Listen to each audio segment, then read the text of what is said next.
The fog had settled thickly over St. James's Square, muffling the sound of carriage wheels and swallowing the lamps in its heavy grey embrace.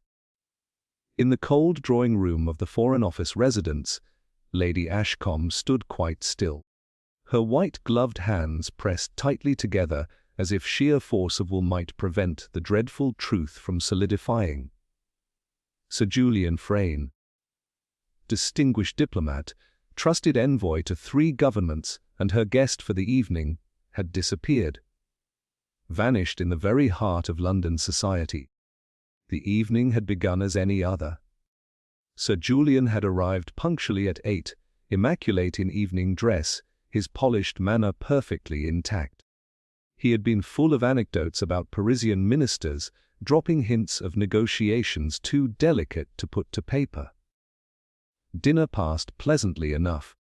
A quiet gathering of 6, until Sir Julian excused himself just before the brandy was poured. He went upstairs, ostensibly to write a note that must, he said, go immediately to Downing Street. He never returned. At first the company waited with polite patience, but as minutes slipped into an hour, unease thickened. When Lady Ashcombe's butler knocked upon the diplomat's door, no answer came. The door, curiously, was locked from within. They fetched a key, but the lock resisted. At last, when it was forced, the room appeared utterly empty. His overcoat still lay across the bed. His travelling bag stood neatly by the dressing table, and the letter he had spoken of was nowhere in sight. The window was shut tight against the fog. A fire still glowed in the grate. It was as though the man had dissolved into the London mist. What confounded them most was the singular item left in plain view on the desk, placed squarely at the centre, as though by deliberate hand, lay a playing card, the Queen of Spades. No pack was anywhere in the room, nor had cards been used that evening. Its presence seemed at once trivial and portentous, an absurd token where a man's absence cried for explanation. By midnight, the house stirred with alarm. Lady Ashcombe summoned Scotland Yard, but the constable who arrived only shook his head, muttering about diplomats' secrets and the dangers of interference. It was then, at the insistent suggestion of Lady Ashcombe's nephew, that a messenger was dispatched to summon Lord Peter Wimsey. When Wimsey arrived, lean, languid, his monocle glittering faintly under the hall light, he appeared less troubled by the anxious atmosphere than amused by the absurdity of the thing. "A vanished diplomat," he murmured, stepping into the room where Sir Julian had last been seen, locked doors, no windows disturbed, and a solitary queen to bear witness. "My dear lady, you have staged for me a most agreeable puzzle." He bent over the desk, lifting the card between finger and thumb. Not torn, not smudged. Not even shuffled of late, if my instincts are correct. Curious, eh? Bunter. His imperturbable valet, who had accompanied him, only inclined his head, but his eyes, sharp as a hawk's, missed nothing. Lady Ashcombe's voice trembled. "Lord Peter, this is no jest. Sir Julian is a man of the utmost importance. His disappearance could have consequences beyond, well, beyond anything we can imagine. Yes, foreign entanglements, delicate negotiations," Wimsey answered lightly, though his gaze had grown intent. "But you see, my lady, we must begin with what we have.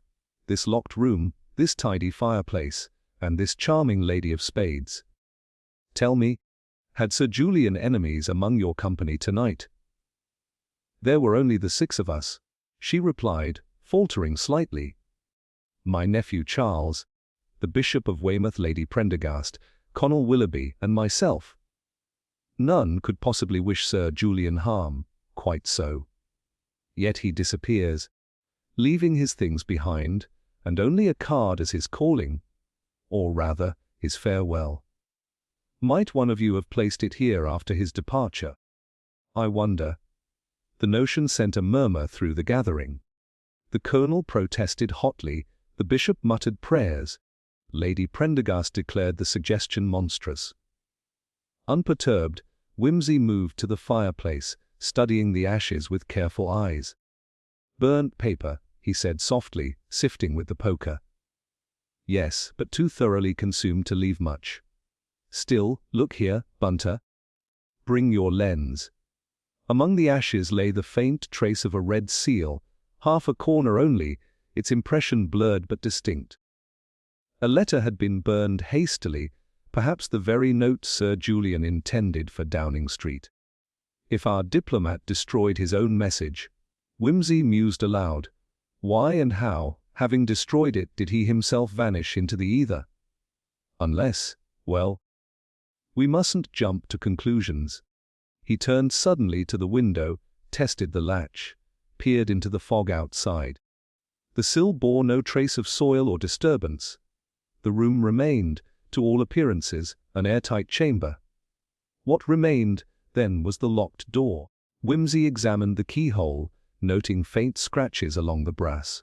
Forced, yes, but from outside, or inside first. Did anyone see him actually enter this room? Lady Ashcombe recalled that Sir Julian had excused himself and gone upstairs, but none had watched him open the door. A servant had seen him ascend, nothing more.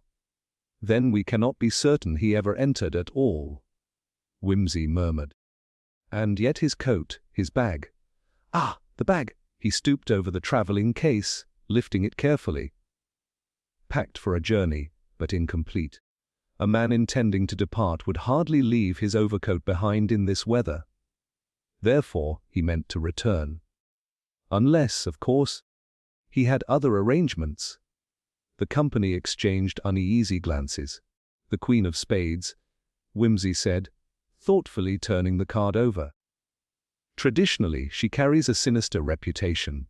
Treachery, danger, ill luck. Did Sir Julian perhaps play at symbolism? Or did someone else wish us to read a message?"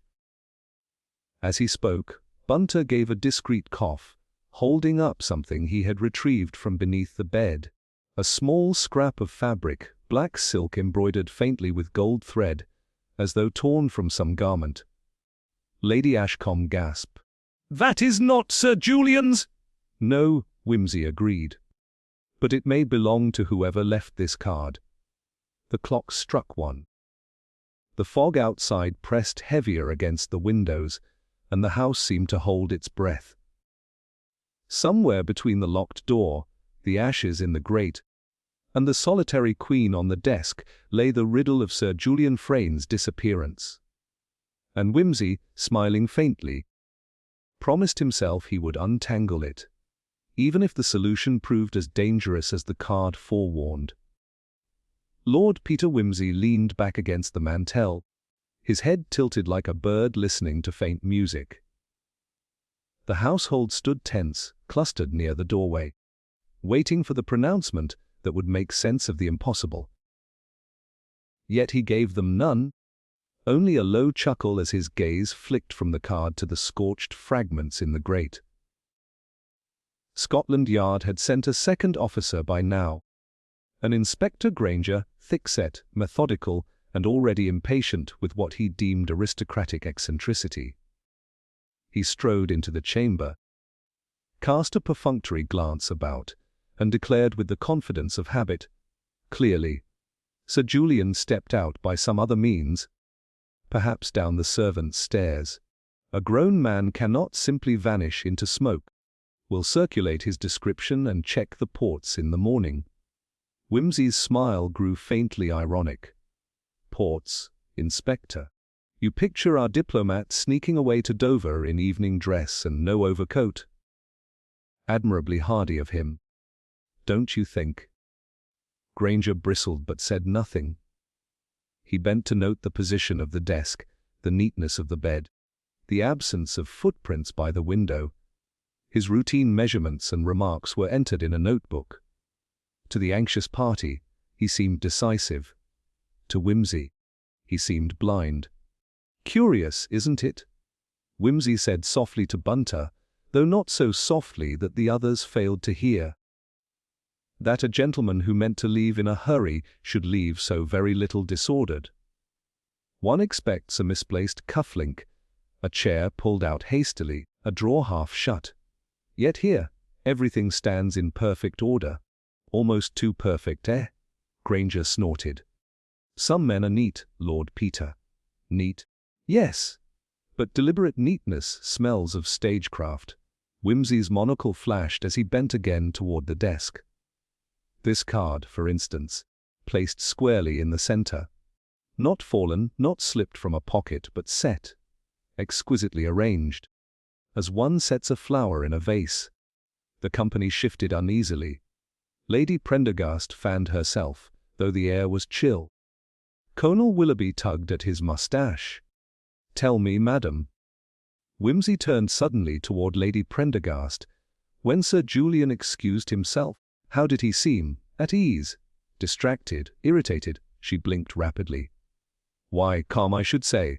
Polite as always. Nothing remarkable. Remarkable in its very unremarkableness, Wimsey murmured. His eyes lingered a fraction longer on her, then moved on. And you? The colonel, stout and red-faced, shifted his weight. Seemed normal enough to me. Dash it all, Wimsey. Are we to be questioned as though? Only as though you had been in the same house where a man disappeared. Wimsey answered easily. Forgive me. Granger cleared his throat with authority. We'll take statements from each guest in due order. Meanwhile, we'll have the servants searched and the grounds inspected. An admirable routine, Wimsey said lightly. And if the man is concealed behind a laurel bush, you shall be the hero of the hour. Granger's glare bounced harmlessly off him. While the inspector gave orders, Wimsey strolled idly about the room, his eyes darting here and there. He paused at the washstand, where a small water carafe sat half full. A faint trace of chalky residue clung at its rim. He sniffed delicately. Odd, he murmured. Bunter glided forward. Something added to the water, my lord? Perhaps. A trifle, but one notes these trifles. He set the carafe back precisely as he had found it, then drifted toward the wardrobe. Inside hung 2 suits, one of which bore a faint dusting of cigar ash on its sleeve. Wimsey pinched it thoughtfully, then let it fall.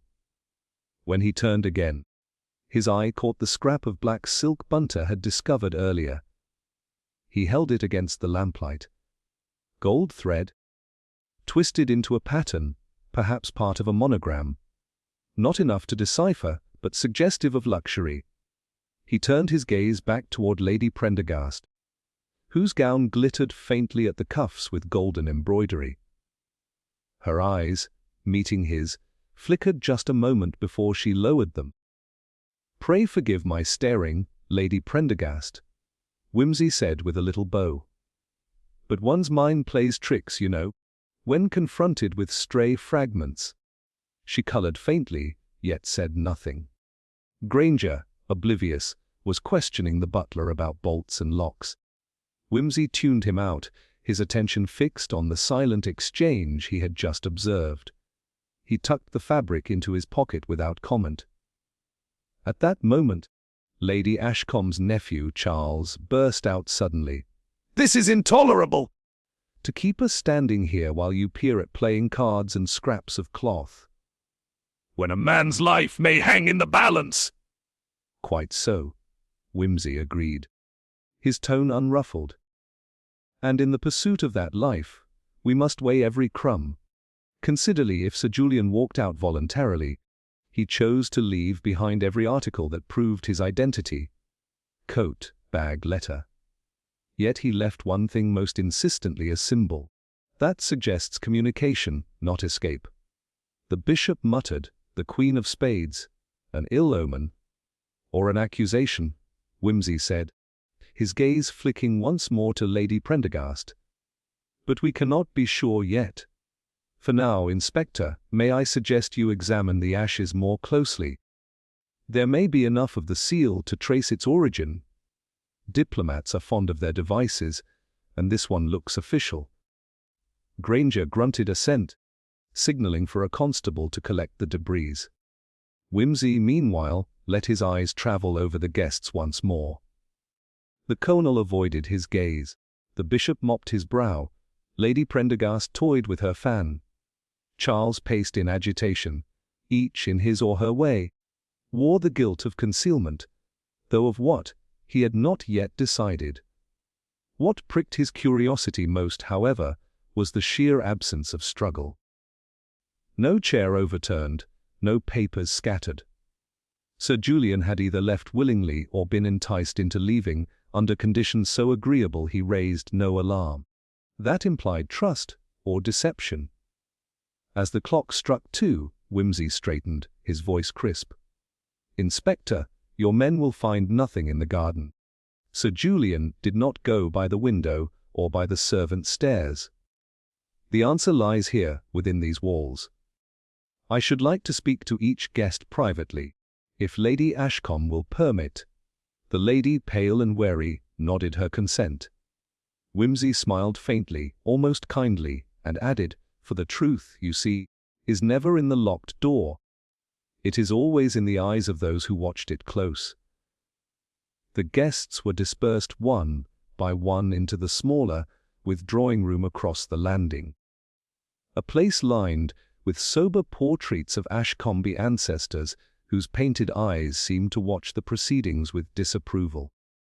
Lord Peter arranged himself with his customary languid ease upon a low chair, but his gaze, behind the frivolity of the monocle, was sharp as a blade. Bunter hovered unobtrusively at the door, ostensibly a valet attending his master, but in truth an unerring recorder of every shift of voice and gesture. Inspector Granger remained, notebook in hand, gruffly determined to assert his presence, though already it was plain that Wimsey had claimed the conduct of affairs. Lady Prendergast was brought in first, her silk skirts rustling softly. She sank into a chair with the poise of one accustomed to audiences. Her fan flicked open, then closed again, as though she could not quite decide whether to use it. "My dear lady," Wimsey began in his drawl, "forgive the tiresome formality, but it will ease our minds. You saw Sir Julian last, did you not, just before he withdrew upstairs?" She inclined her head. "I believe so. He was at my side during the dessert course. He seemed perfectly his usual self, calm, even a trifle amused by something the bishop had said." "Did he mention his letter?" "Only in passing. He said he must write to Whitehall without delay." "I thought nothing of it." Wimsey tilted his head. "You did not remark whether he carried anything with him when he left the dining room?" "Papers. Perhaps." She hesitated, the fan flicking open again.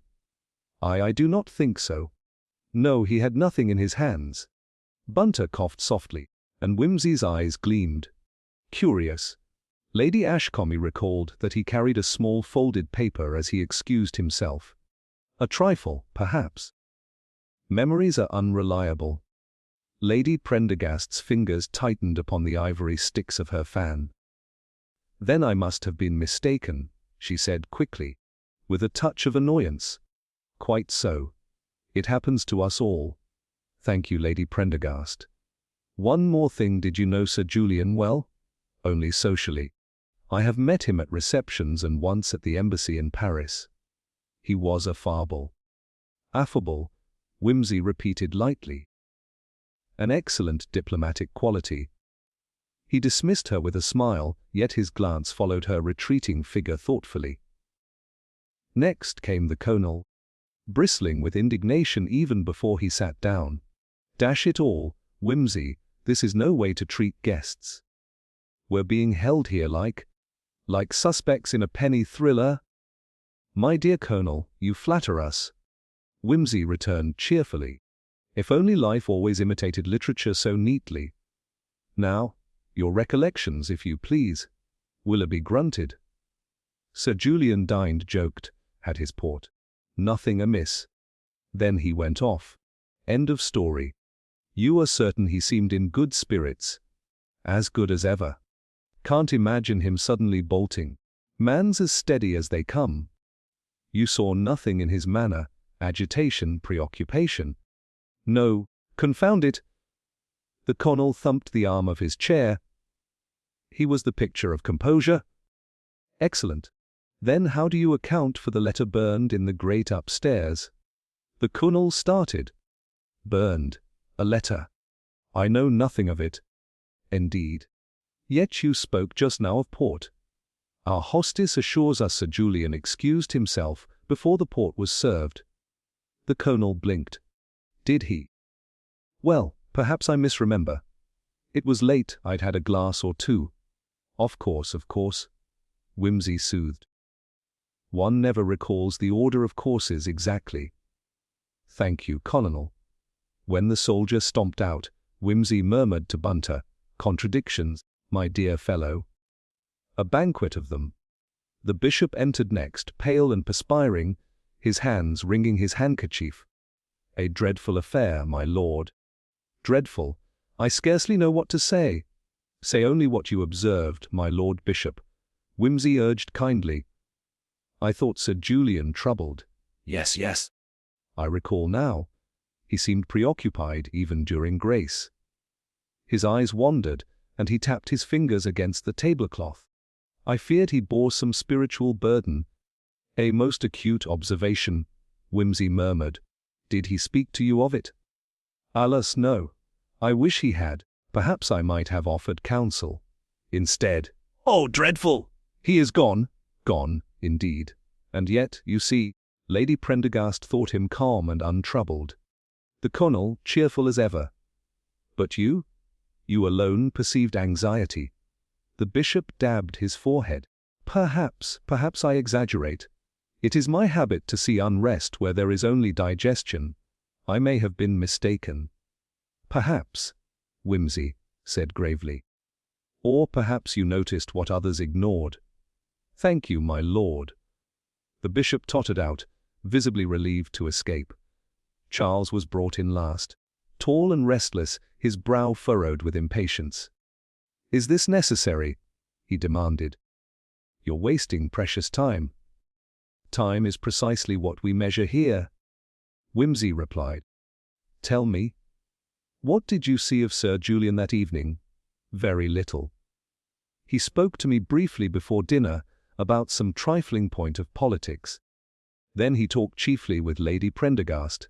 He excused himself. That's all. You are certain it was trifling? Whimsy asked softly. Charles's eyes flickered. Yes. Nothing of consequence. And yet you are agitated more than anyone else here. Why?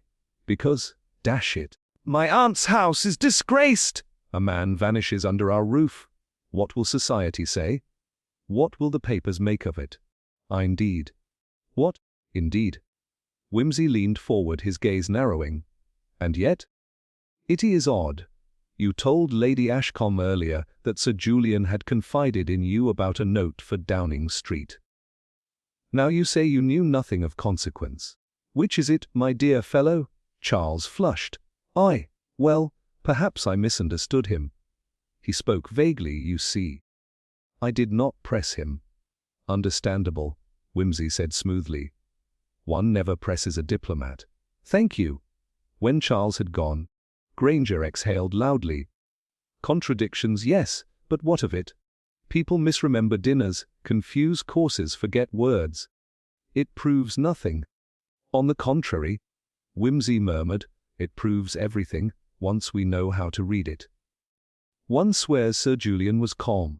Another says anxious. A third invents port he never drank. Lies, my dear inspector, are seldom coordinated. They fray at the edges.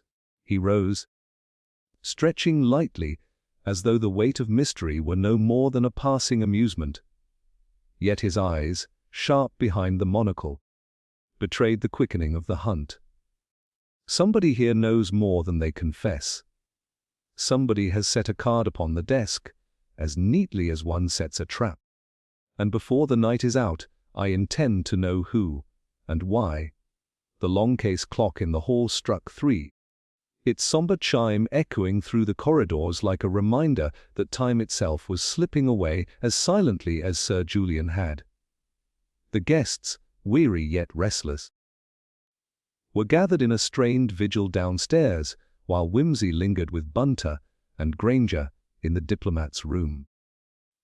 The fire had burned down to a dull red glow, the playing cards still lay square upon the desk, and the silence of the chamber seemed almost accusatory.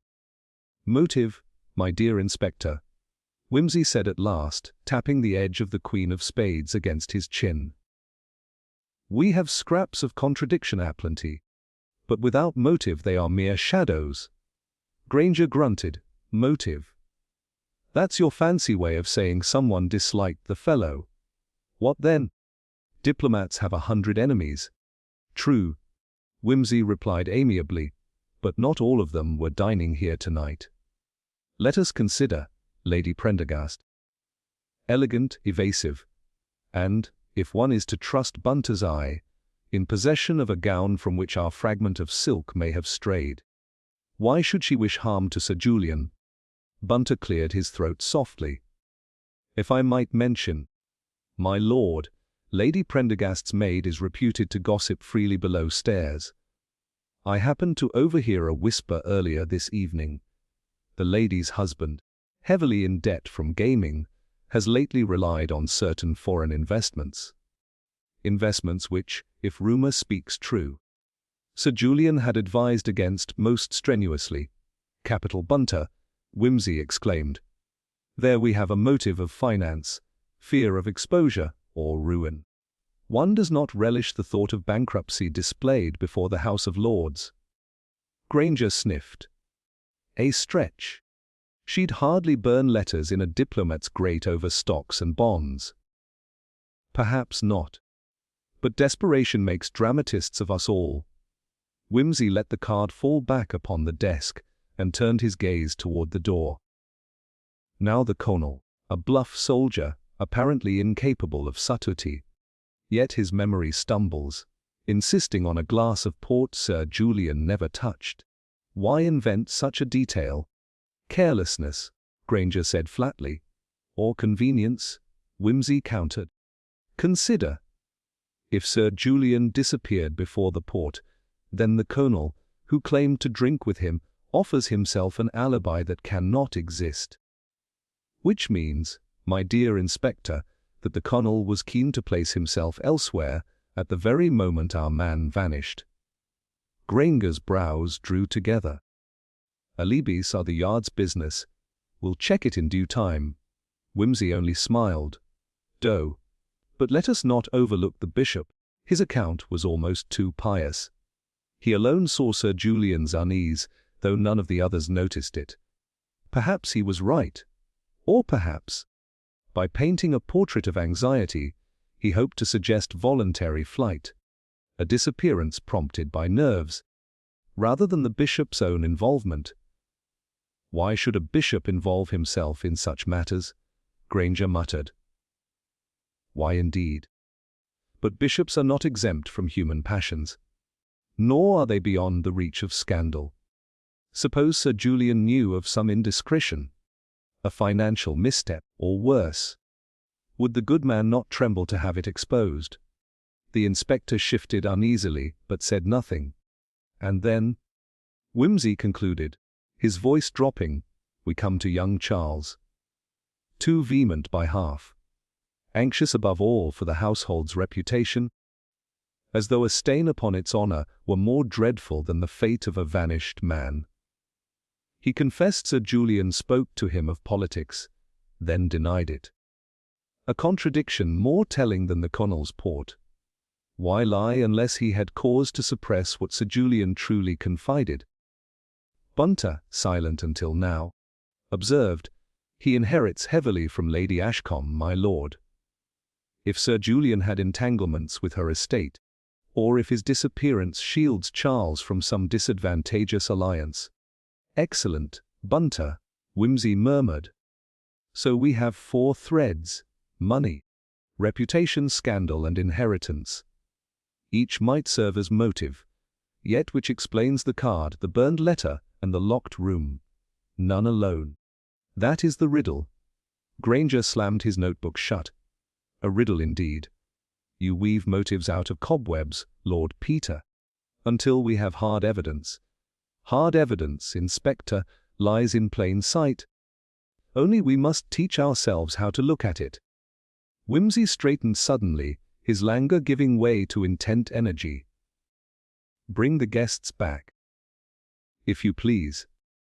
I should like to test their recollections once more.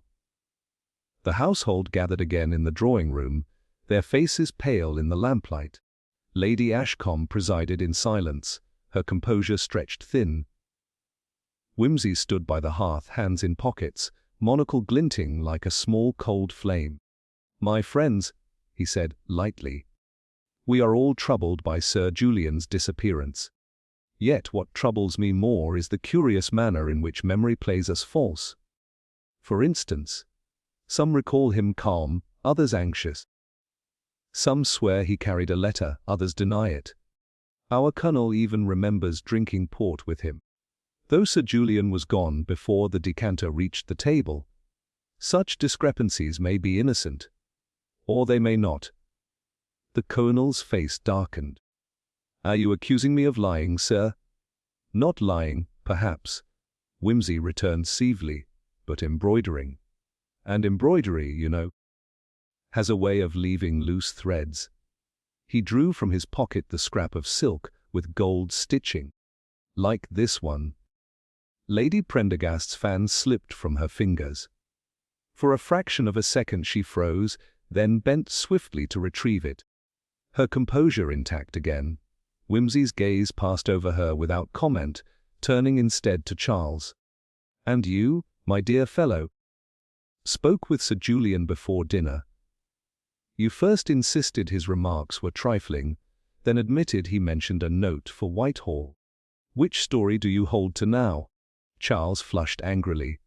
I told you. I misunderstood him. I had no reason to listen closely. He was always speaking in hints.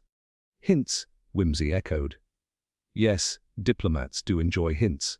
And yet, when such hints are burned to ash in a fireplace, one wonders whether the truth they contained was inconvenient to someone in this room. The bishop wrung his hands.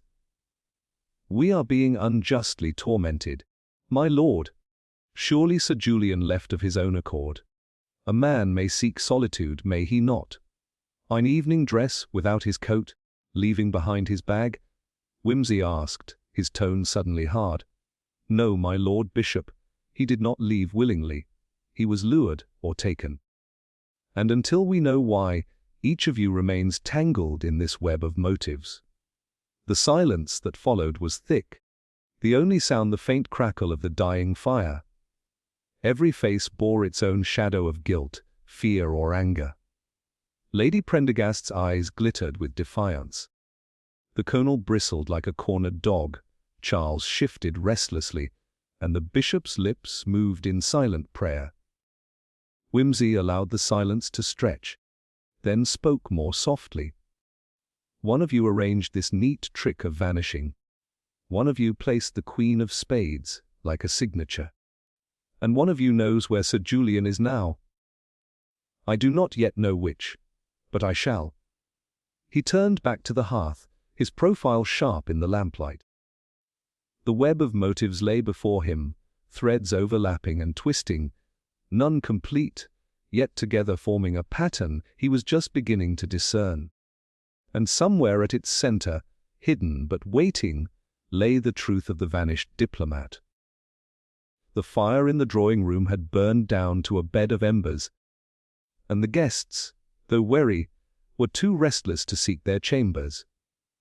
Inspector Granger, flushed with the confidence of an impending triumph, had just returned from upstairs, bearing the fragment of the burned letter wrapped carefully in tissue.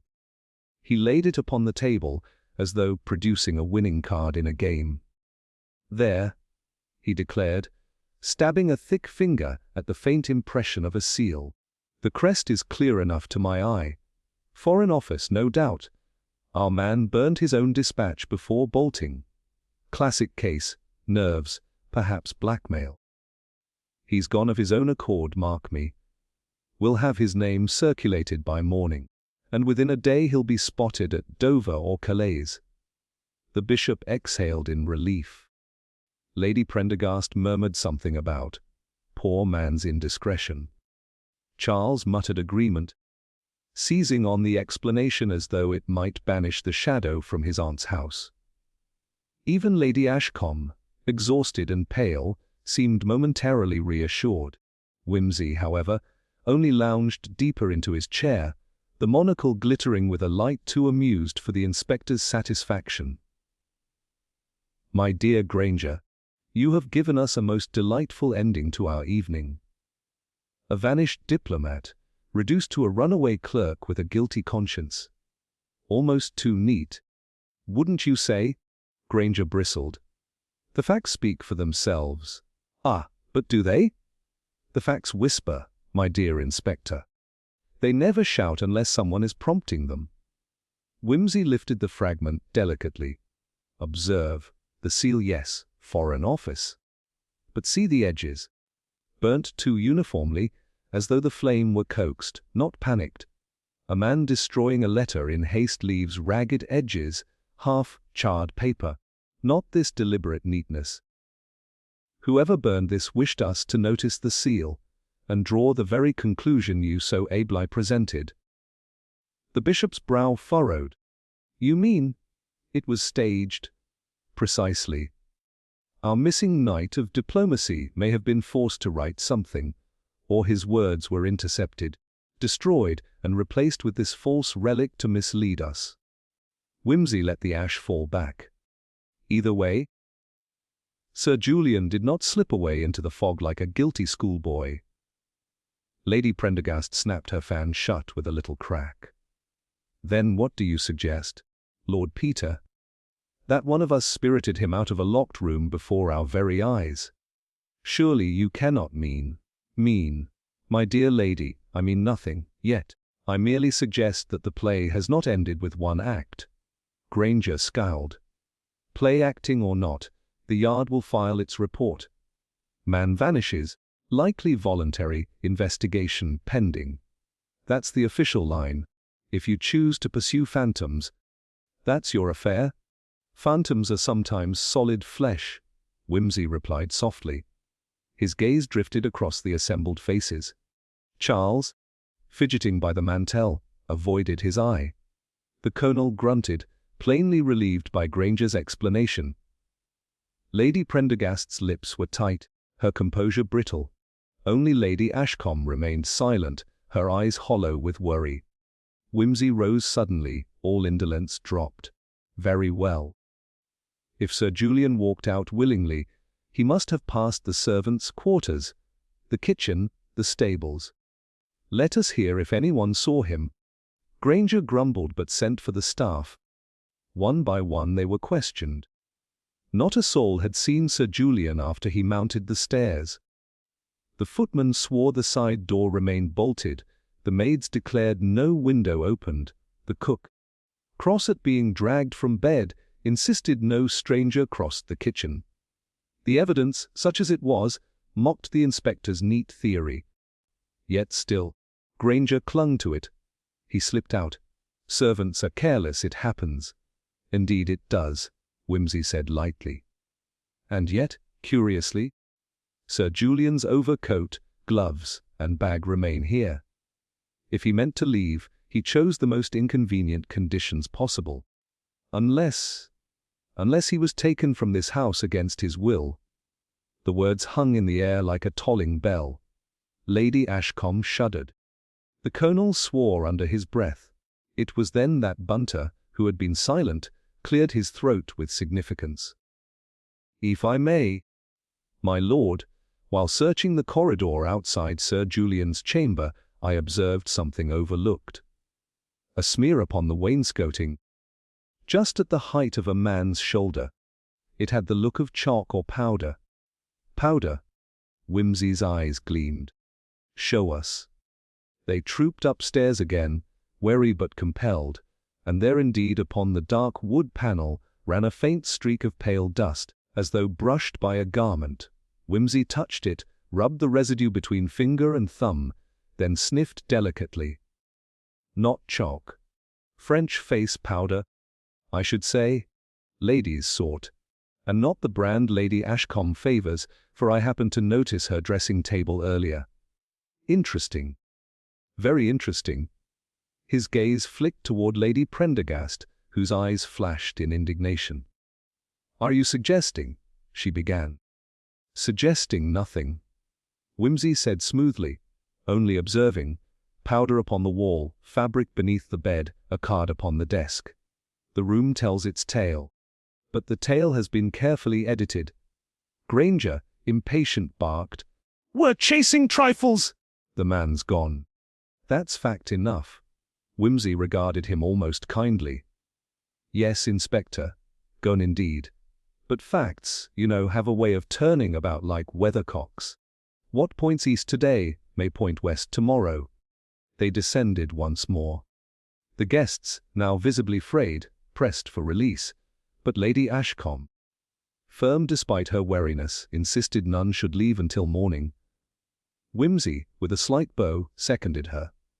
The night dragged. The bishop dozed in a corner, murmuring prayers in his sleep. The colonel prowled the room like a caged animal. Lady Prendergast sat stiff and silent, her eyes fixed upon the embers. Charles leaned against the mantel, his face drawn, his jaw tight. Granger at last declared, "Enough. The Yard has its answer. Sir Julian fled. I'll file it in the morning." There was relief at those words. Too much relief. A subtle loosening of shoulders, a release of breath. It was the relief of those who hoped the matter closed, who longed for the curtain to fall. But Whimsy, watching, did not join their ease. He caught Bunter's eye, and a silent understanding passed between them. The play was not ended. The curtain had only drawn upon a false victory. Somewhere within the house, among these faces, the real criminal had only just begun their game. The first pale wash of dawn began to lighten the tall windows of the drawing-room, though the lamps still burned low, and the air was heavy with fatigue. The guests had sunk into silence, each absorbed in private thoughts, while Inspector Granger snored softly in a wing-back chair, convinced the matter all but closed. Whimsy, however, paced with feline restlessness, hands clasped behind his back, his monocle flashing as he passed the firelight. It was Bunter who broke the stillness. "If I may remind you, my lord, of that small trunk in Sir Julian's room. The one with the continental labels. I noticed a faint stencil beneath them. A shipping mark, half effaced. It bore the letters CVM, with the date 09. Whimsy stopped short.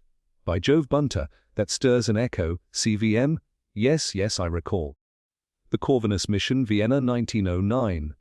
Dashed ugly affair, though kept discreet. A packet of treaties gone astray, whispers of bribery among attachés. The thing was hushed, but a few names clung to it like burrs. Sir Julian, I fancy, was one." Lady Ashcombe stirred uneasily. "I remember. My late husband spoke of it once, but never in detail. Only that it had been dangerous." Whimsy's eyes gleamed. "Dangerous indeed, madam. A diplomat vanished then too, never found. And now, years later, Sir Julian vanishes, leaving behind a card that smacks of private symbolism. One begins to suspect that history has been playing a long game." Charles, pale in the dim light, snapped, "That was before my time. What has it to do with us now?" "Everything, my dear fellow," Whimsy said softly. "For those who played their parts in Vienna are not all dead and buried. Some are seated in this very room. Consider Lady Prendergast, whose husband served a minor post in the Austrian embassy that same year. Colonel Willoughby, seconded to intelligence work on the continent, though he never speaks of it. Even our good bishop, then a mere chaplain attached to the mission, if memory serves. And Charles, your father was secretary to Lord Ashcombe, was he not?" a circle most delightfully complete. The effect of his words was electric. Lady Prendergast's fan trembled in her hand, the colonel shifted uneasily, the bishop's face turned ashen, and Charles bit his lip until it whitened. Only Lady Ashcombe sat frozen, her eyes wide with dawning comprehension. "You mean," she whispered, "this is no accident? That what happened then has come back upon us now?" "Precisely," Wimsey murmured. "The past casts long shadows, and Sir Julian was not a man to let old secrets lie. I suspect he carried papers that touched upon Corvinus, papers certain parties would do anything to keep from surfacing." Granger, jerked awake by the murmur of voices, growled, "Corvinus? Never heard of it. What sort of nonsense is this?" "Officially, none," Wimsey replied lightly. "Unofficially, it was enough to ruin careers and topple governments, had it been aired. A handful of men kept their positions by burying it. And now, after more than a decade, Sir Julian threatens to unearth the corpse." The colonel rose abruptly, fists clenched. "Dash it all, Wimsey, you can't fling about accusations like that. We did our duty in Vienna. There was nothing dishonorable, nothing." "Then why?" Wimsey asked softly. "Does the very mention of it turn your face the color of beetroot?" The colonel sputtered but said no more. Lady Prendergast spoke instead, her voice tight.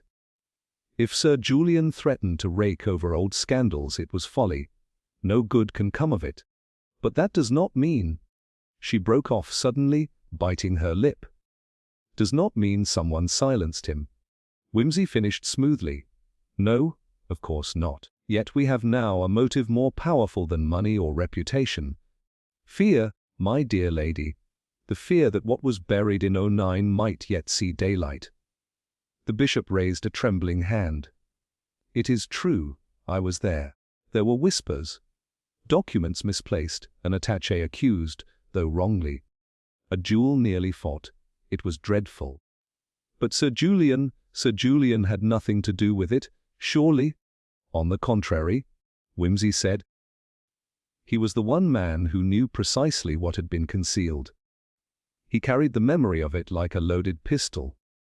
And tonight, he was on the verge of pulling the trigger."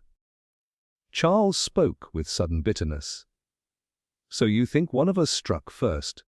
That we're all conspirators because of something that happened when I was a boy?" Wimsey regarded him coolly. "Not all, perhaps. But someone feared Sir Julian enough to risk a most perilous trick. And that someone left us a queen of spades. As though to say, beware the blackest card in the pack." The silence that followed was heavy with unspoken fears. Lady Prendergast stared fixedly into the fire. The colonel muttered beneath his breath. The bishop clutched his handkerchief as though for protection, and Charles stood rigid, his jaw clenched. Lady Ashcombe alone whispered, "God help us," her voice barely audible. Wimsey turned, his tone suddenly brisk. "Inspector, we must recover every scrap from that grate, and the trunk upstairs must be examined in daylight. Somewhere in this house lies the key that binds the past to the present. Until then, let no one imagine we are done." Granger muttered but obeyed, sending for constables to guard the doors and preserve the room. Yet even as he did so, Wimsey felt the stir of unease. For all his deductions, Sir Julian was still missing, and the house itself seemed to thrum with secrets, old and new, that pressed close about them. The dawn now shone pale across the windows, but it brought no comfort. For in that fragile light, the faces around him looked not relieved but haunted, each one a mask shaped by some memory of Vienna, some tie to a forgotten scandal that had never truly died. And Wimsey knew with certainty that until he uncovered precisely what had been hidden then, he would never find the truth of Sir Julian's fate now. The pale morning light had crept fully into the drawing-room, chasing away the heavy shadows of the night. yet it did nothing to relieve the tension that hung over the house.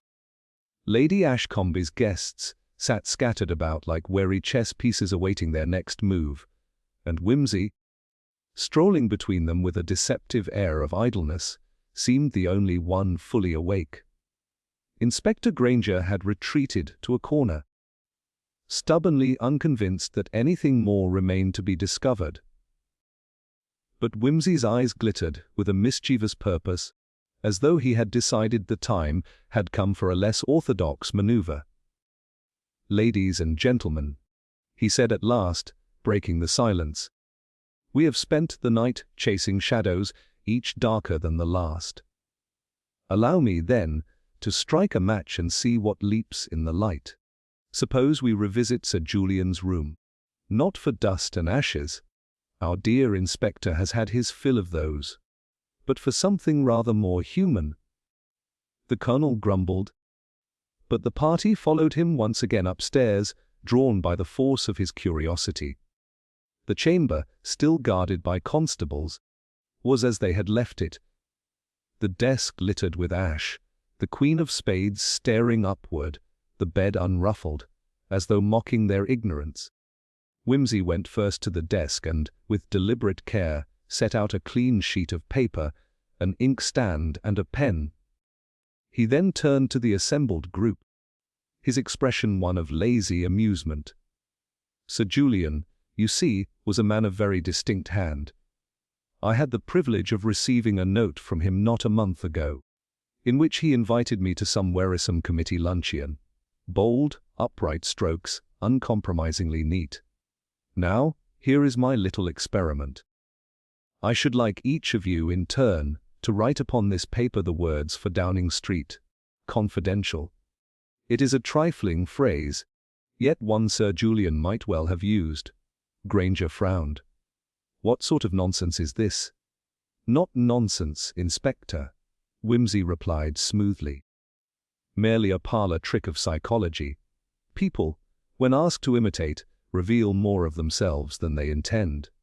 And sometimes, in so doing, they betray precisely what they hope to conceal.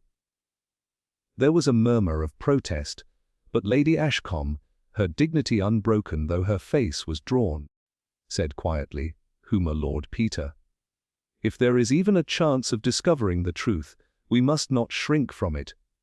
Reluctantly, they complied. The colonel seized the pen first, scrawling the phrase in a hand as blunt and forceful as his character. Lady Prendergast followed, her letters looping elegantly, though with a tremor betraying her unease. The bishop's handwriting was small and cramped, a nervous tangle of strokes. Charles, impatient, dashed off the words in a bold but uneven script. Whimsy examined each, murmuring pleasantries, until he reached Charles's attempt. Then he paused, the monocle flashing as he bent closer. "Interesting," he said softly. "Most interesting." Charles stiffened. "What's interesting about it? It's a blasted sentence, nothing more." "Ah! But you see, my dear fellow, it isn't." Whimsy held the paper up. "Your hand is bold, yes, but notice the capital D, formed in the precise, angular style Sir Julian always used. Not common, that flourish. I dare say you've seen his writing often enough to mimic it unconsciously." Charles flushed. "What of it? I've received letters from him, same as anyone." "That proves nothing. On the contrary, it proves you were unusually familiar with his correspondence."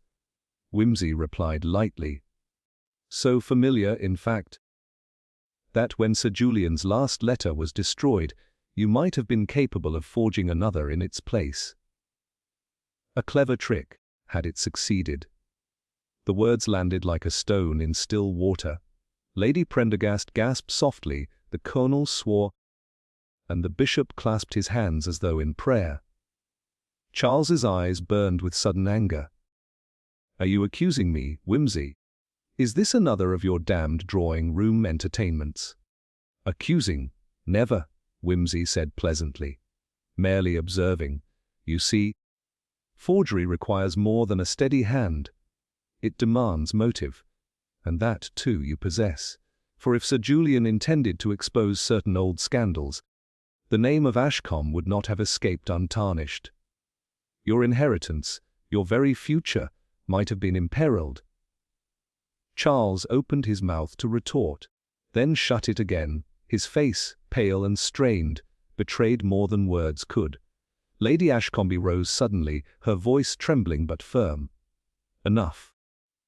Lord Peter, whatever my nephew may have done or not done, I cannot bear to see him baited like a criminal. Surely you have some proof stronger than pen strokes. Not yet, Wimsey admitted gently. But proof has a way of stepping forward once the mask has slipped. And I assure you, madam, the mask did slip just now, ever so slightly. Granger, impatient, snorted. All this over handwriting. Poppycock. We've no time for parlour games. Wimsey's gaze shifted to him with a hint of steel. Parlour games, Inspector, have unmasked more rogues than your truncheon ever did. Mark me, the man who overreacts to a simple test often has more to hide than he intends. Charles turned away, jaw clenched, but the crack had shown. Wimsey filed it carefully in his mind, knowing it would prove useful when the true snare was sprung. As the group dispersed uneasily back to the drawing-room, Wimsey lingered by the desk, studying once again the Queen of Spades. He touched the edge of the card thoughtfully. Unconventional methods for unconventional criminals, he murmured to Bunter, who stood discreetly at his side. The trick worked. But it's not yet enough. We've rattled the cage. Now we wait for the beast to show itself. And with that, he slipped the page of handwriting into his pocket, a subtle trophy of the morning's experiment, knowing it would one day fit neatly into the larger puzzle. For in the faintest twitch of a pen stroke, the vanished diplomat had spoken through the silence, pointing a gloved finger toward the shadow that still lingered among them. The mood in the house that morning was brittle, like glass on the edge of shattering. The guests spoke little, preferring silence to the risk of exposing their thoughts. Wimsey, however, was alert, his apparent languor masking the quickened edge of his mind. He had tucked the page of handwriting into his pocket, like a hunter storing a feather plucked from the quarry. And though he showed no triumph, his eyes betrayed a quiet watchfulness. By mid-morning, Granger, determined to reassert authority, ordered that Sir Julian's trunk and the debris from the grate be transferred to a small side room for official examination. Wimsey followed with interest. Bunter in tow, and Lady Ashcombe herself insisted on being present. It was a sober procession, the constables carrying the trunk, the fragments of paper carefully wrapped, the atmosphere one of wary tension. The side room was set in order, a long table, bare save for the ash bundle and the trunk. Granger, blustering, insisted on conducting the inspection himself. He began with the ashes, spreading them out upon a tray, grumbling about wasted effort. Wimsey stood by, hands in pockets, watching. "Paper burns, Inspector," he said mildly. "But the right sort of paper leaves traces of watermark, fibre, sometimes even ink. One can learn a great deal from the dust of words," Granger muttered. But he let Wimsey stoop over the fragments.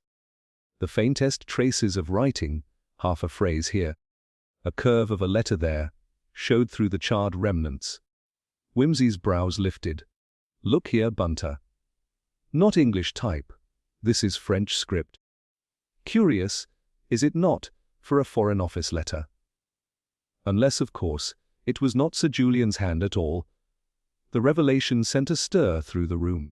Lady Ashcombe's lips parted, her face tightening with fear. Granger, irritated, said, "Could be anything. Scribble, private correspondence. Don't read ghosts into ashes. Ghosts often prove more reliable than the living."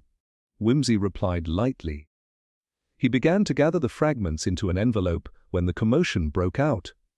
A crash in the hall, raised voices, a scuffle. The constable at the door sprang out, only to stumble back moments later, cursing. Someone bolted past, sir, snatched the parcel. The room erupted. Whimsy, swift as a cat, darted into the corridor. He glimpsed only the tail of a dark coat vanishing around the corner. He gave chase, but the passage twisted. And by the time he reached the servant's stair, there was nothing. No sound but his own footsteps, no sign but a faint trail of dust upon the banister. The thief had vanished as completely as Sir Julian. When he returned, the envelope of ash was gone, snatched in the confusion. The trunk still stood upon the table, unopened, but the most delicate evidence had been spirited away. Granger stormed, demanding names, scolding his men for incompetence.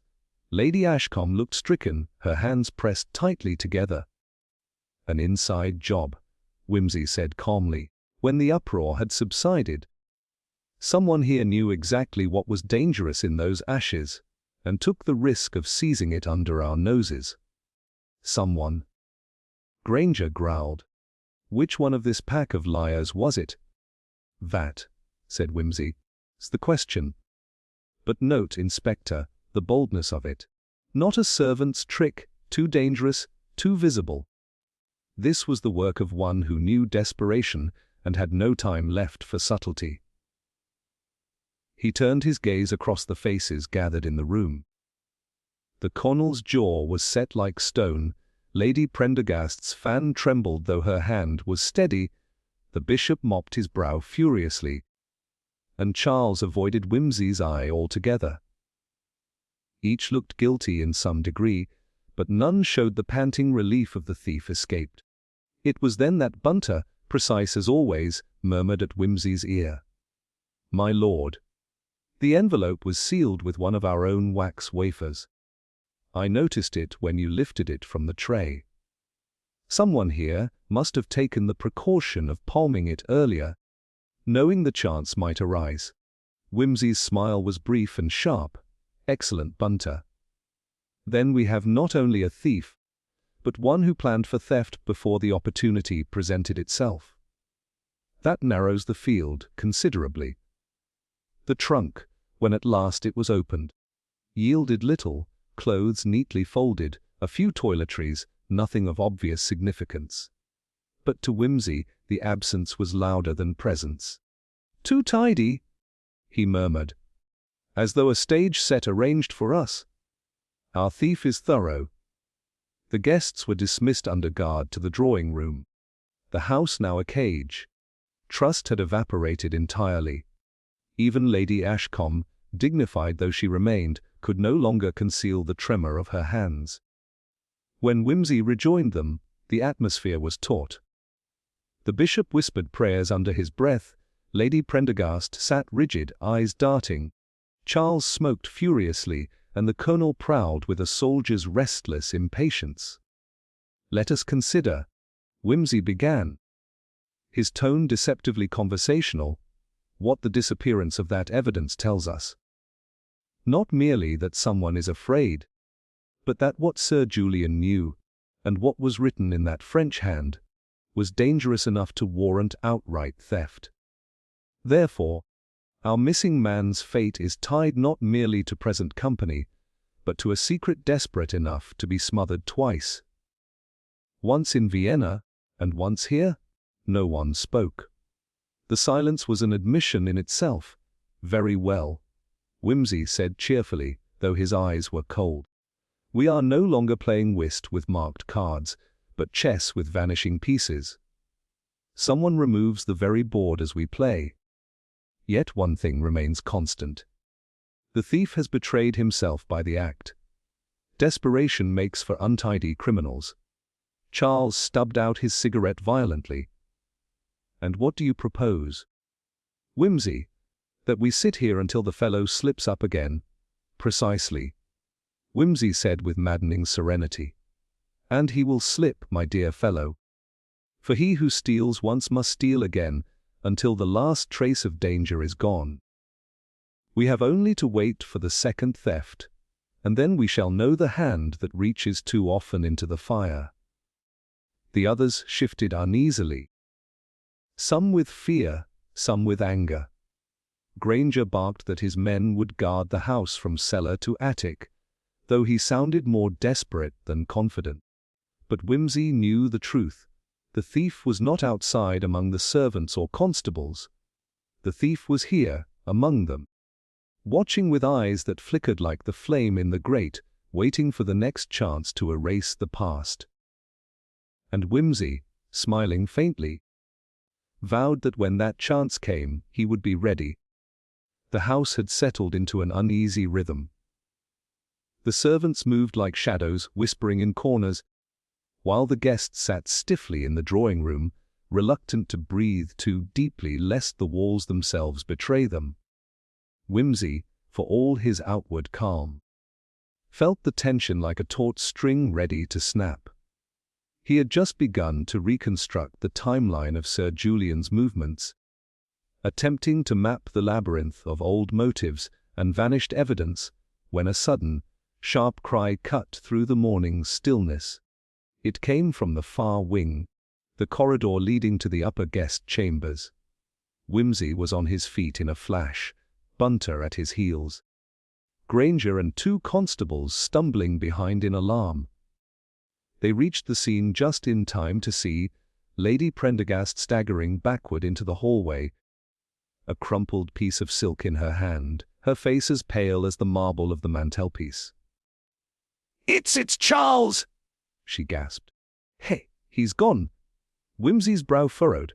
"Gone, madam?" "Yes! The moment I turned, he was here, and then, nothing." The door to the library was closed, locked, and now he's vanished. I don't understand." The constables rushed to the library, pulling at the handle. It was indeed locked, yet there was no sign of forced entry. The windows were latched, the curtains drawn, and yet the room was empty. The fireplace held only cold ashes. Even the dog, a quiet spaniel that rarely left its mistress, whimpered softly from its basket, adding to the air of unnatural absence. Granger muttered, frustrated, "More vanishing acts. I told you. This house is cursed with phantoms." "Phantoms?" Whimsy echoed, his voice low, thoughtful. "No, Inspector. Not phantoms. A clever human, several steps ahead of us, who understands how to manipulate both doors and minds alike." Lady Ashcombe clutched her hands, trembling. "What do you mean?" He couldn't have left this room by himself. "There's no way." "Exactly," Whimsy said. "Which means our missing nephew is not merely absent. He has been taken. Or perhaps persuaded to leave, willingly or unwillingly, by someone he trusted. Someone in this house." The implication sent a ripple of unease through the assembled company. The colonel stiffened, his military posture failing to disguise a flicker of concern. Lady Prendergast's lips pressed tight, and the bishop mumbled prayers that were half disbelief, half fear. Whimsy crouched, examining the carpet near the library door.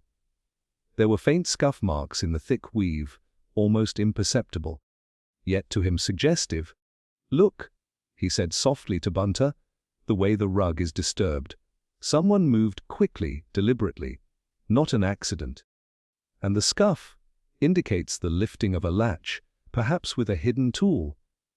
A passage we have not yet discovered, or a trick with keys. Whoever did this knows the house intimately." Granger groaned. "A hidden passage. Come now, Lord Peter, we are not in some Gothic romance.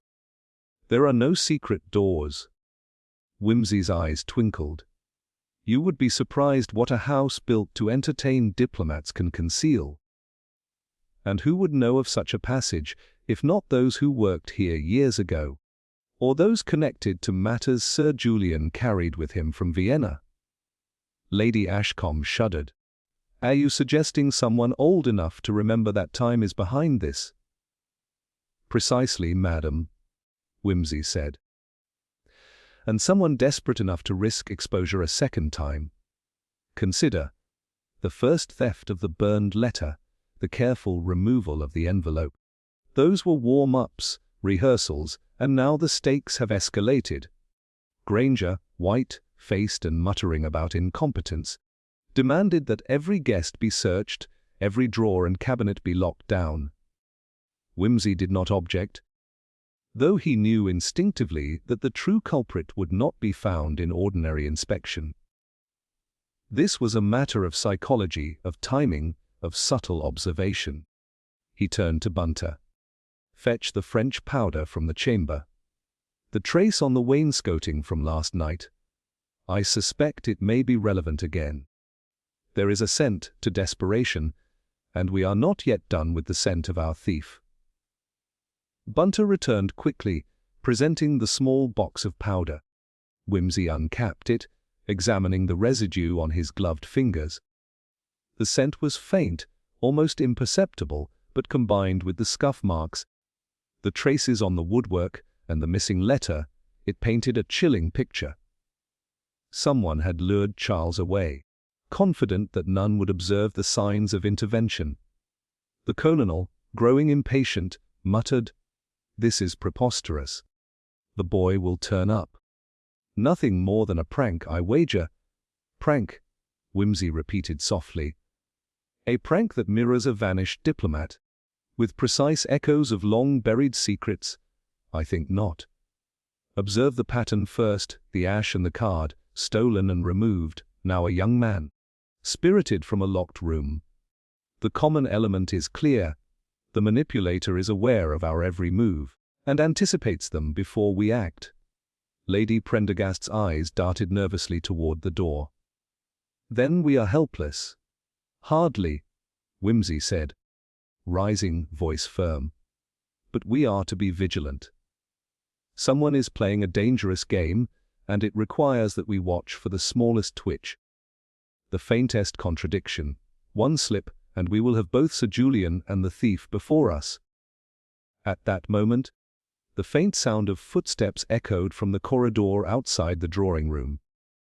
Everyone froze. Wimsey's eyes narrowed.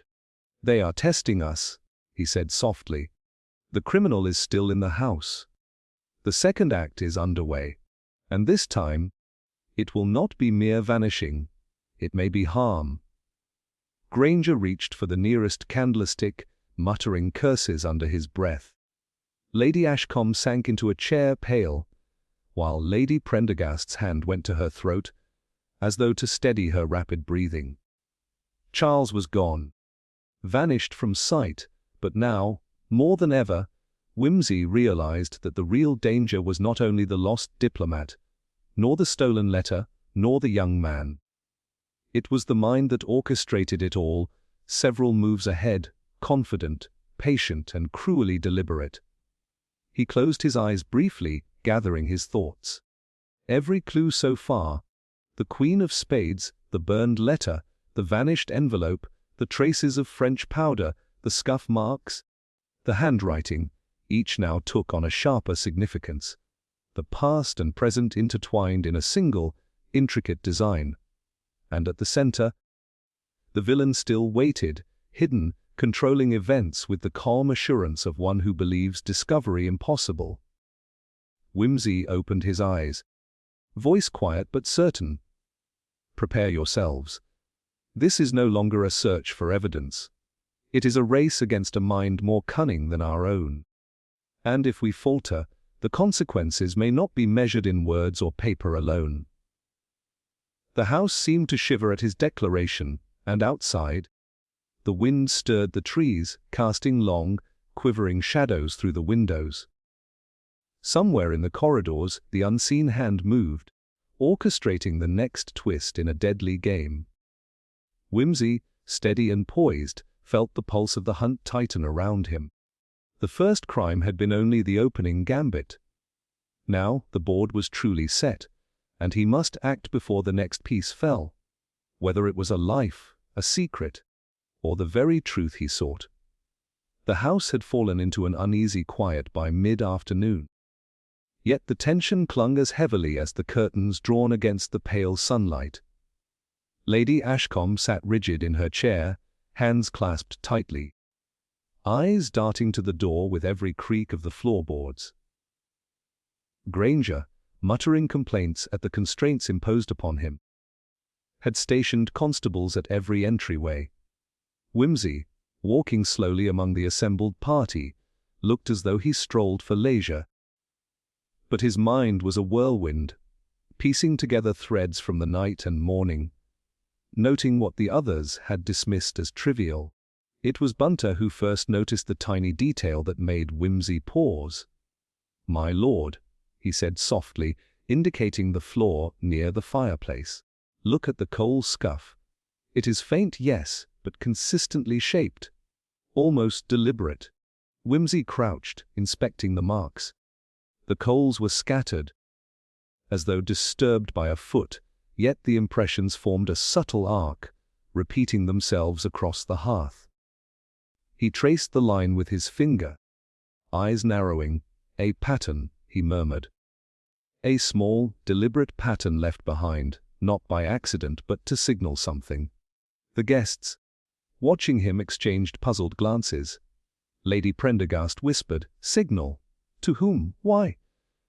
"Not to whom, my dear lady, but perhaps to ourselves, if we know where to look," Whimsy replied. He rose and began pacing slowly, recalling incidents that had seemed isolated until now. The stolen ashes, the vanished envelope, Charles's sudden disappearance, the faint trace of French powder, all pieces of a design that had eluded notice because they were too small, too clever. A thought struck him, sudden and precise. He turned to the colonel. "You mentioned last night, in passing, the drills at the military academy you attended years ago. Offhand, a minor anecdote. Tell me, did the drills emphasize pattern recognition in chaotic situations?" The colonel frowned, suspicious. "Yes, of course. Why? This is not some war game, Lord Peter." "On the contrary," Whimsy said, almost smiling. "It is a war game. The enemy, in this case, has been leaving us a trail, small, subtle, almost imperceptible to the inattentive eye. But these arcs on the hearth, the disturbance in the rug, even the scattered powder, these are deliberate signatures, and they match your description of the exercises at the academy. They test observation, deduction, and timing." Lady Ashcombe gasped softly. "You mean all this was a game to him? To the one who did this?" "Yes," Whimsy confirmed. "A cruel and dangerous game. Our adversary has been signaling, provoking, testing us. And now the pattern becomes clear. The missing diplomat, the stolen letter, Charles's disappearance. They are not isolated incidents, but sequential moves designed to see who observes, who falters, and who can follow the sequence without error." Bunter, careful as ever, pointed to the sideboard. "My lord, I noticed that one of the candlesticks was slightly misaligned last night. I corrected it without thinking. Could it be?" "Precisely," Whimsy said, nodding, a signal. "Even the most mundane objects have been opted into this communication. Consider the Queen of Spades, placed so deliberately on the desk. Not just a card, but a message, a warning, a signature, a mark of authorship." Granger groaned. "A signature, a mark. This is nonsense. The man, or woman, is clever, yes, but we're not here to play divination." Whimsy ignored him, eyes scanning the room. "Observe the arc of the coals again. Now trace the smudge of powder along the wainscoting. Notice the repeated gestures, the disturbances, the arrangements. Each points to the next stage of action, if you know where to look. And one thing is now evident: our adversary is intimately familiar with this house, its architecture, its hidden corners, and the psychology of those who dwell within it."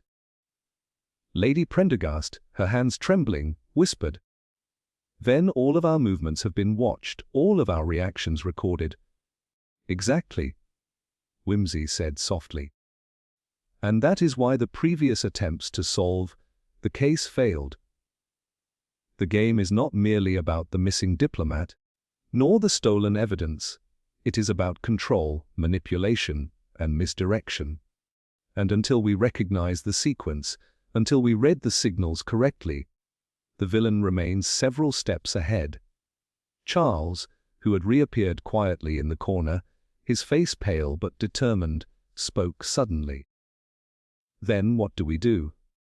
How do we follow the pattern without falling into the trap? Whimsy turned to him, eyes bright with the thrill of revelation. By attention, patience, and observation, Charles. The pattern is a map, and once we understand it, the path to the culprit becomes visible. Each previous incident, every theft, every disappearance, every trace, is a coordinate. We align them, and the map will point to the next move. Bunter, always precise, interjected. My lord, do you mean to say that the pattern has been in plain sight all along? That we simply did not recognize it? Precisely, Bunter. That is the essence of it. The simplest clue, the smallest gesture, can reveal the entire design if one knows what to look for. Our villain has relied upon our overlooking of the mundane. The ordinary signs, the repeated habits, the subtle displacements, to maintain the illusion of chaos. Lady Ashcombe, who had been silent, spoke, voice quivering. Then, if we follow it correctly, we may be able to predict what happens next. Yes, madam. That is the hope. But the window is narrow. The pattern is intricate and precise, yet it is also sequential. One false step, one misinterpretation, and the opportunity is lost. And given the audacity of the criminal thus far, I suspect the next stage will be bold, possibly dangerous. Whimsy moved to the hearth once more, crouching and examining the coal arcs. Slowly, deliberately, he traced his fingers along the sequence, connecting them to the smudges on the rug.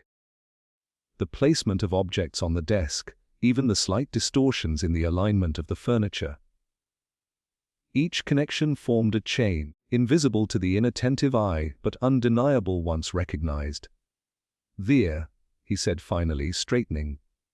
The sequence is clear. The thief, or manipulator, has been leading us along a path, a predictable path. We now know the next probable location, the next act, even the timing of it. The pattern emerges not in a single clue, but in the aggregation of countless small, seemingly insignificant details. Unnoticed until this moment. Granger scowled, muttering under his breath, but even he could not ignore the sense of inevitability in Whimsy's voice. Lady Prendergast's fan slipped from her hand, landing silently on the floor. She whispered, "And if we are wrong? Then," Whimsy said with a faint smile, "we have learned the greatest lesson of all, that the smallest details matter most.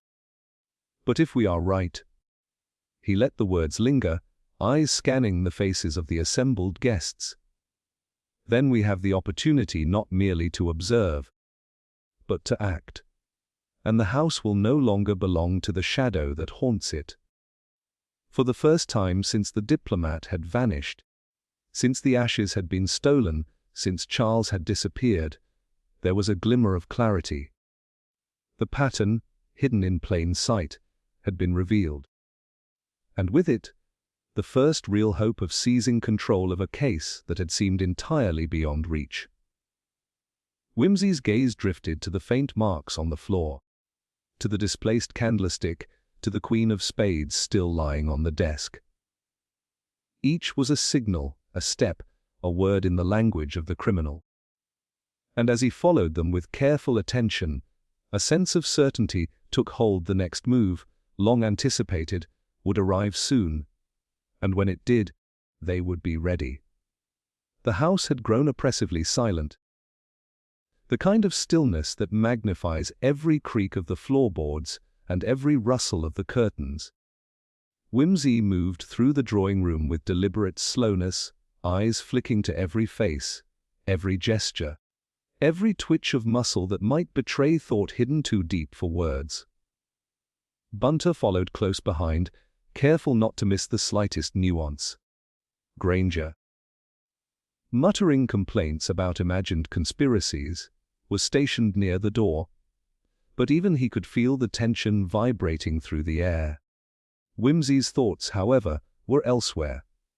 The pattern of recent events, the vanished diplomat, the stolen ashes, the French letter traces, Charles's disappearance, the arcs of coal and faint powder smudges, had begun to reveal a larger narrative. A sequence that was more than clever misdirection.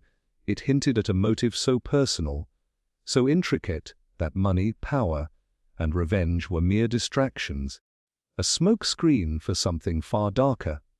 He paused in front of the mantel, tracing again the arcs in the hearth. It was a message, yes, but the choice of objects, the precision, the cruelty of the orchestrated fear. It spoke of obsession. A deep personal obsession, rooted not in financial gain or political advantage, but in a fixation that had been nurtured for years, hidden behind the veneer of polite society. His eyes fell on Lady Prendergast, who had seated herself stiffly, hands clasped, eyes flickering nervously from the mantel to the doorway.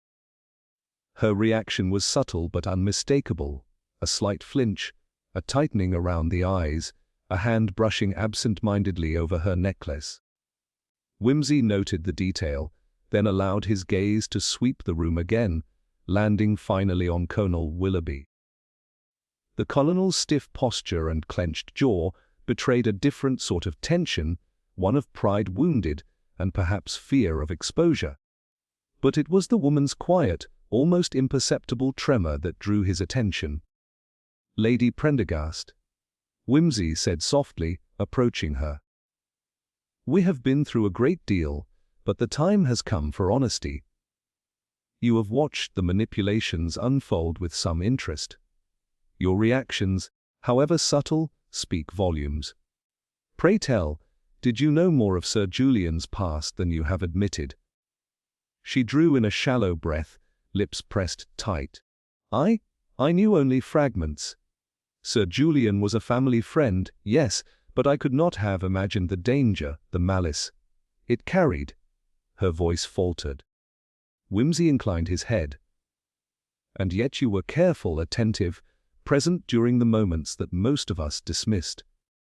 You noted the coal, the candlestick, the slightest trace of powder. Most people see but do not observe. You observe, because it matters to you. It matters enough to take action." Her hands tightened over her lap, fingers trembling. "I did not intend." "But you did," Wimsey finished gently. "Where therein lies the truth. It was never about simple theft, nor about the missing diplomat in isolation. You were protecting something, or someone, from exposure, something from the past that, if revealed, would destroy not only reputations but a carefully constructed life." The room seemed to shrink, the walls pressing closer. Even Granger's muttering fell into an uneasy silence. Charles, who had returned earlier, sat frozen, sensing the gravity in Wimsey's tone. Sir Julian, Wimsey continued, pacing slowly, was in possession of documents that tied this house, and certain lives here, to an old scandal. A series of manipulations, threats, and errors that occurred years ago during the Vienna mission.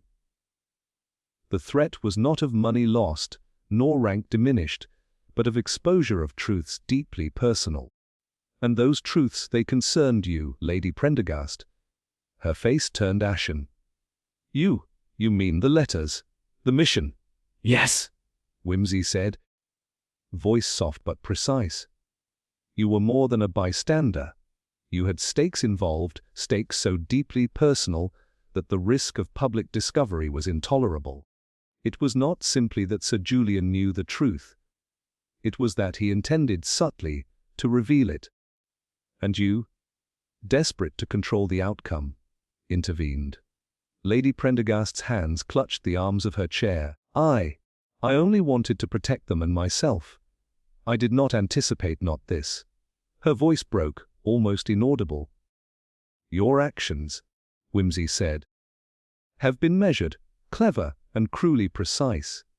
You manipulated events to draw our attention, to test our reactions, to create the illusion of chaos. The vanishing letter, the coerced disappearance, the subtle traces of powder, even the arcs of coal, all calculated to distract, to mislead, to secure the secret until the risk was mitigated. The colonel's face darkened. So it was her. All this, the thefts, the vanishing acts, it was a woman's doing. Yes, Whimsy said gently, but understand. The motive is deeper than mere pride or power. It is rooted in obsession with safeguarding a personal history, in fear of exposure, and in the desire to orchestrate events so that no harm would come to those she values. The lengths to which she went were extreme, yes, but every move can now be traced back to that single, driving impulse. Lady Prendergast bowed her head, shivering. I thought I could manage it, control it, prevent disaster. I never meant for Charles to vanish. He was collateral, unintended, but necessary for the sequence. And the diplomat, Sir Julian, he underestimated how far I would go to prevent disclosure. Whimsy's expression softened. It is the nature of obsession to escalate, my dear lady. When one believes the stakes are absolute, reason bends to necessity. Yet now, with the pattern recognized and the timeline reconstructed, we can address the consequences before more harm occurs. Your actions, though extreme, can still be managed. Granger, still frowning, muttered, so it wasn't just greed, or revenge, or, no, Whimsy interrupted. It was not simple, Inspector. It was psychological. It was the compulsion to control, to conceal, to protect against a past that refuses to remain buried. That is what shaped every theft, every disappearance, every seemingly chaotic act. Charles, who had remained silent, spoke at last, voice tight. Then all of this. The fear, the suspense, it was never random. It was calculated by her, by Lady Prendergast. Yes, Whimsy said firmly.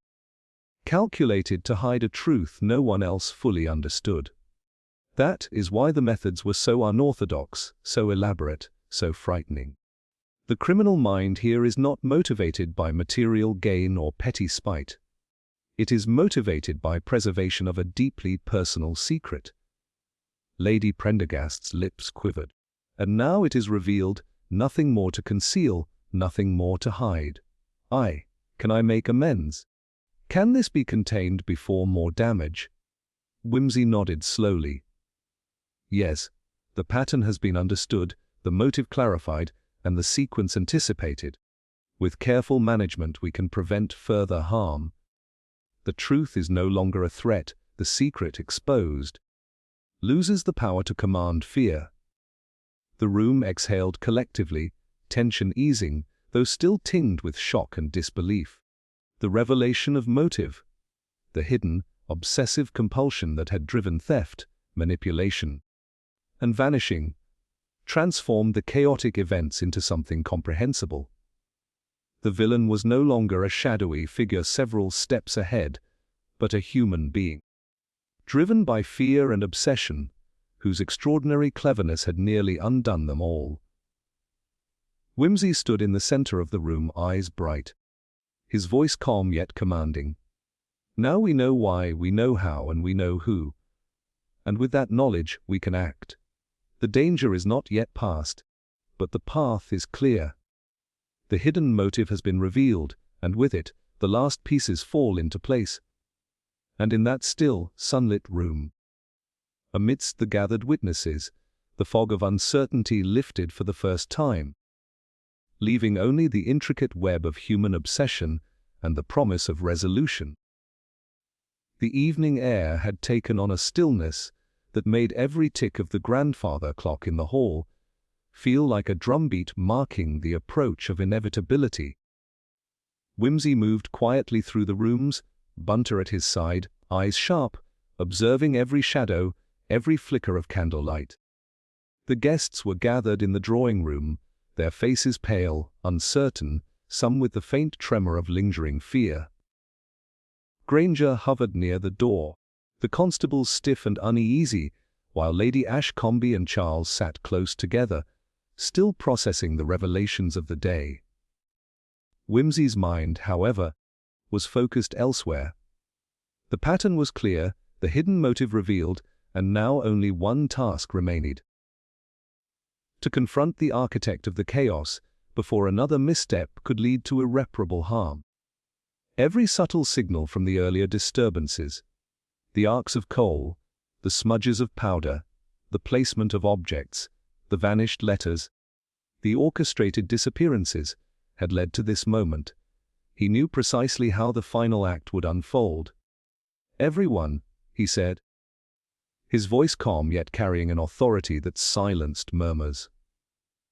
"We have learned much today, but some matters require direct attention. I ask that you all remain seated while we resolve the outstanding issues. The person responsible for these events is present among us. The opportunity to correct the wrongs is now, and discretion is essential." Lady Prendergast, pale and trembling, met his gaze. There was no need for words. The admission lingered in the air, unspoken but understood. Whimsy had placed his trust in observation, in human instinct, and in the inevitability of pattern. He gestured to Bunter, who produced the recovered powder and the small fragments of ash that had been secured after the second incident. Whimsy laid them upon the table with deliberate precision. "These," he said, "are more than remnants of mischief. They are pieces of a puzzle that, until now, have been misinterpreted as mere chaos. Each marks a step in a sequence, a chain of events leading to the present moment. And the final link is here, in this room." A shiver passed through the assembled group. Even Granger's confident bluster faltered, his eyes narrowing as he sensed the culmination of events he had barely comprehended. Whimsy continued, moving slowly around the table, gaze sweeping across each face. "It has become clear that the actions we have witnessed, the theft of the diplomat's letter, the subtle misdirection, the disappearance of Charles, were not random. They were deliberate, calculated, and designed to conceal a truth so vital that one would risk everything to protect it." Lady Prendergast's fingers tightened over her fan, the delicate object creaking faintly under the pressure. Whimsy's voice softened slightly, though it retained the sharp edge of command. "The truth concerns you, Lady Prendergast. Your fear of exposure, your desire to control the outcome of events tied to Sir Julian's past, and your determination to prevent discovery, these were the forces driving the acts we have witnessed." She rose slowly, hands trembling, eyes downcast. "Yes," she whispered, voice quivering. I acted to protect the innocent, to preserve what could be saved. I did not intend harm, only to prevent disaster. But I see now how far I have gone. How many have suffered because of my interference." Whimsy's eyes met hers, steady, uncompromising, yet not unkind. "Your fear, your obsession, has led to real consequences. Yet the pattern has been understood, and the sequence traced. Now is the moment for resolution, not further concealment." A sudden movement caught his eye. The faintest step toward the door, deliberate, calculated. Whimsy's hand moved imperceptibly toward the pocket, where he kept the small, previously unnoticed tool he had found earlier in the investigation. The object had been insignificant at first glance, yet now it represented the final piece of leverage. "Do not attempt to leave," Whimsy said, voice calm but firm, as Lady Prendergast's gaze flicked toward the door. "Everything is in place. There is no advantage gained by flight. The truth is already known, and any further action will only confirm the sequence I have traced." Her lips parted as if to protest, then closed again. She looked down, a subtle nod of acknowledgement passing between her and Whimsy. The tension in her shoulders eased fractionally, The sharp edge of fear softened by recognition that resistance was futile. Charles, still seated, swallowed nervously. Sir Julian. The letters. The diplomat. What now? Wimsey gestured to the fragments on the table. They are evidence, yes, but they are also symbols. They represent the trail. The chain of causation, the structure of the events that brought us here. With the pattern revealed and the motive understood, the final act is not about punishment alone. It is about correcting the consequences of actions born of fear and obsession. Granger, still rigid with unease, finally spoke, voice tight. So we have her confession, yes. And the house as all of it ends safely. Yes, Wimsey said, though his eyes remained on Lady Prendergast. Provided there is honesty now, the sequence must be completed without further interference. Each prior act, from the stolen ashes to the disappearance of Charles, was a step in the chain. The last step is acknowledgement, and then the danger dissipates. Lady Prendergast's head bowed, and she began to speak in a low, steady voice, outlining the sequence, her own actions, and her motives. Each revelation confirmed what Wimsey had deduced: the obsession, the fear, the desperate attempt to control, and the precise manipulation of events to hide the truth. The confession, measured and deliberate, allowed the pattern to stand fully exposed, leaving no ambiguity, no loose ends. Wimsey listened, eyes sharp, noting every nuance, every hesitation, every inflection. When she finished, he rose, smoothing his coat with the calm of a man who has traced a complex equation to its conclusion. The sequence is complete, he said. The pattern understood, the motives revealed, the consequences addressed. The danger is past, provided we act with prudence and honesty henceforth. The room, once charged with anxiety and suspicion, seemed to exhale collectively. Even Granger's stern features softened, the constables relaxed their rigid stance, and Charles let out a shaky breath, the tension leaving his shoulders. Lady Ashcombe's hands unclenched, her eyes reflecting relief and residual shock. Wimsey's gaze lingered on Lady Prendergast, now seated, her expression a mixture of relief, remorse, and acceptance. Your actions, he said gently, though extreme, were guided by a desire to prevent harm. The methods were unorthodox, the consequences unintended, but the resolution lies now within our grasp. Understanding the motive allows us to prevent further missteps and to secure safety for all concerned. A faint knock at the door drew attention. Granger, recovering some semblance of authority, strode forward, only to return with an acknowledgement from the external authorities already en route to assist with the resolution. It was a reminder that while the final confrontation within these walls had succeeded, the formalities of justice still required attention. Wimsey, stepping back, allowed a small, wry smile. The house is quiet, the pattern completed, the final act of the sequence revealed. What remains now is the proper administration of consequence and the assurance that the past, no longer hidden, can no longer control the present. And with that, the tension that had gripped the house for days began to dissipate, leaving only the clarity of understanding, the resolution of motives, and the quiet authority of a mind that had, at last, orchestrated the final confrontation with precision, foresight, and an unerring sense of justice. The house had begun to settle into a fragile calm. Guests murmured softly among themselves, the tension of the past days giving way to cautious relief. Charles, still pale from his brief disappearance, moved hesitantly toward Lady Ashcombe, as though afraid to trust the peace. Granger, muttering darkly, paced near the door, ensuring that no unexpected interruption might disturb the newfound order. Lady Prendergast, seated and subdued, clutched her hands in her lap, eyes downcast, a mixture of remorse and tentative relief on her face. Whimsy, however, remained standing, his gaze sharp, moving from face to face with an intensity that suggested he had not yet allowed himself the comfort of resolution. For all appearances, the house had survived the chaos, the sequence of events had been traced, the motive revealed, and the confession extracted. Yet the detective's instincts, honed through countless cases and years of subtle observation, whispered a caution he could not ignore. The pattern was complete, yes, but in his mind lingered the faintest echo of inconsistency, something unresolved, something that did not quite align with the meticulous chain he had reconstructed.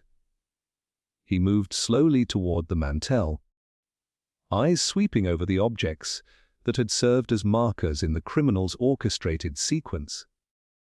The Queen of Spades remained, innocuous in appearance but monumental in significance, a signal and signature intertwined. The faint powder smudges, the arcs of coal, the displaced candlestick, all accounted for, all explained, yet one detail remained unspoken, unnoticed perhaps even by the guilty party herself. "Bunter," he said quietly, kneeling to inspect the faint marks again, "tell me, were all letters and documents examined thoroughly after yesterday's disturbances?" Bunter, always precise, nodded. "Yes, my lord. Each fragment, each piece of correspondence accounted for. Nothing appears missing now." Whimsy's lips pressed together thoughtfully. "Nothing, except perhaps what was never meant to be found." His gaze drifted to the far corner of the room, where a stack of papers had been hastily moved by the constables during the initial investigation. He stepped toward it deliberately, his movements calm, almost casual, yet his mind raced with possibilities. He lifted the top sheet, a letter recently overlooked, its edges slightly worn as if handled with care. The handwriting was familiar, deliberate, precise, but not Lady Prendergast's. His heart quickened. There was another hand involved, another mind that had orchestrated events with subtlety and foresight. This was not the simple resolution he had anticipated.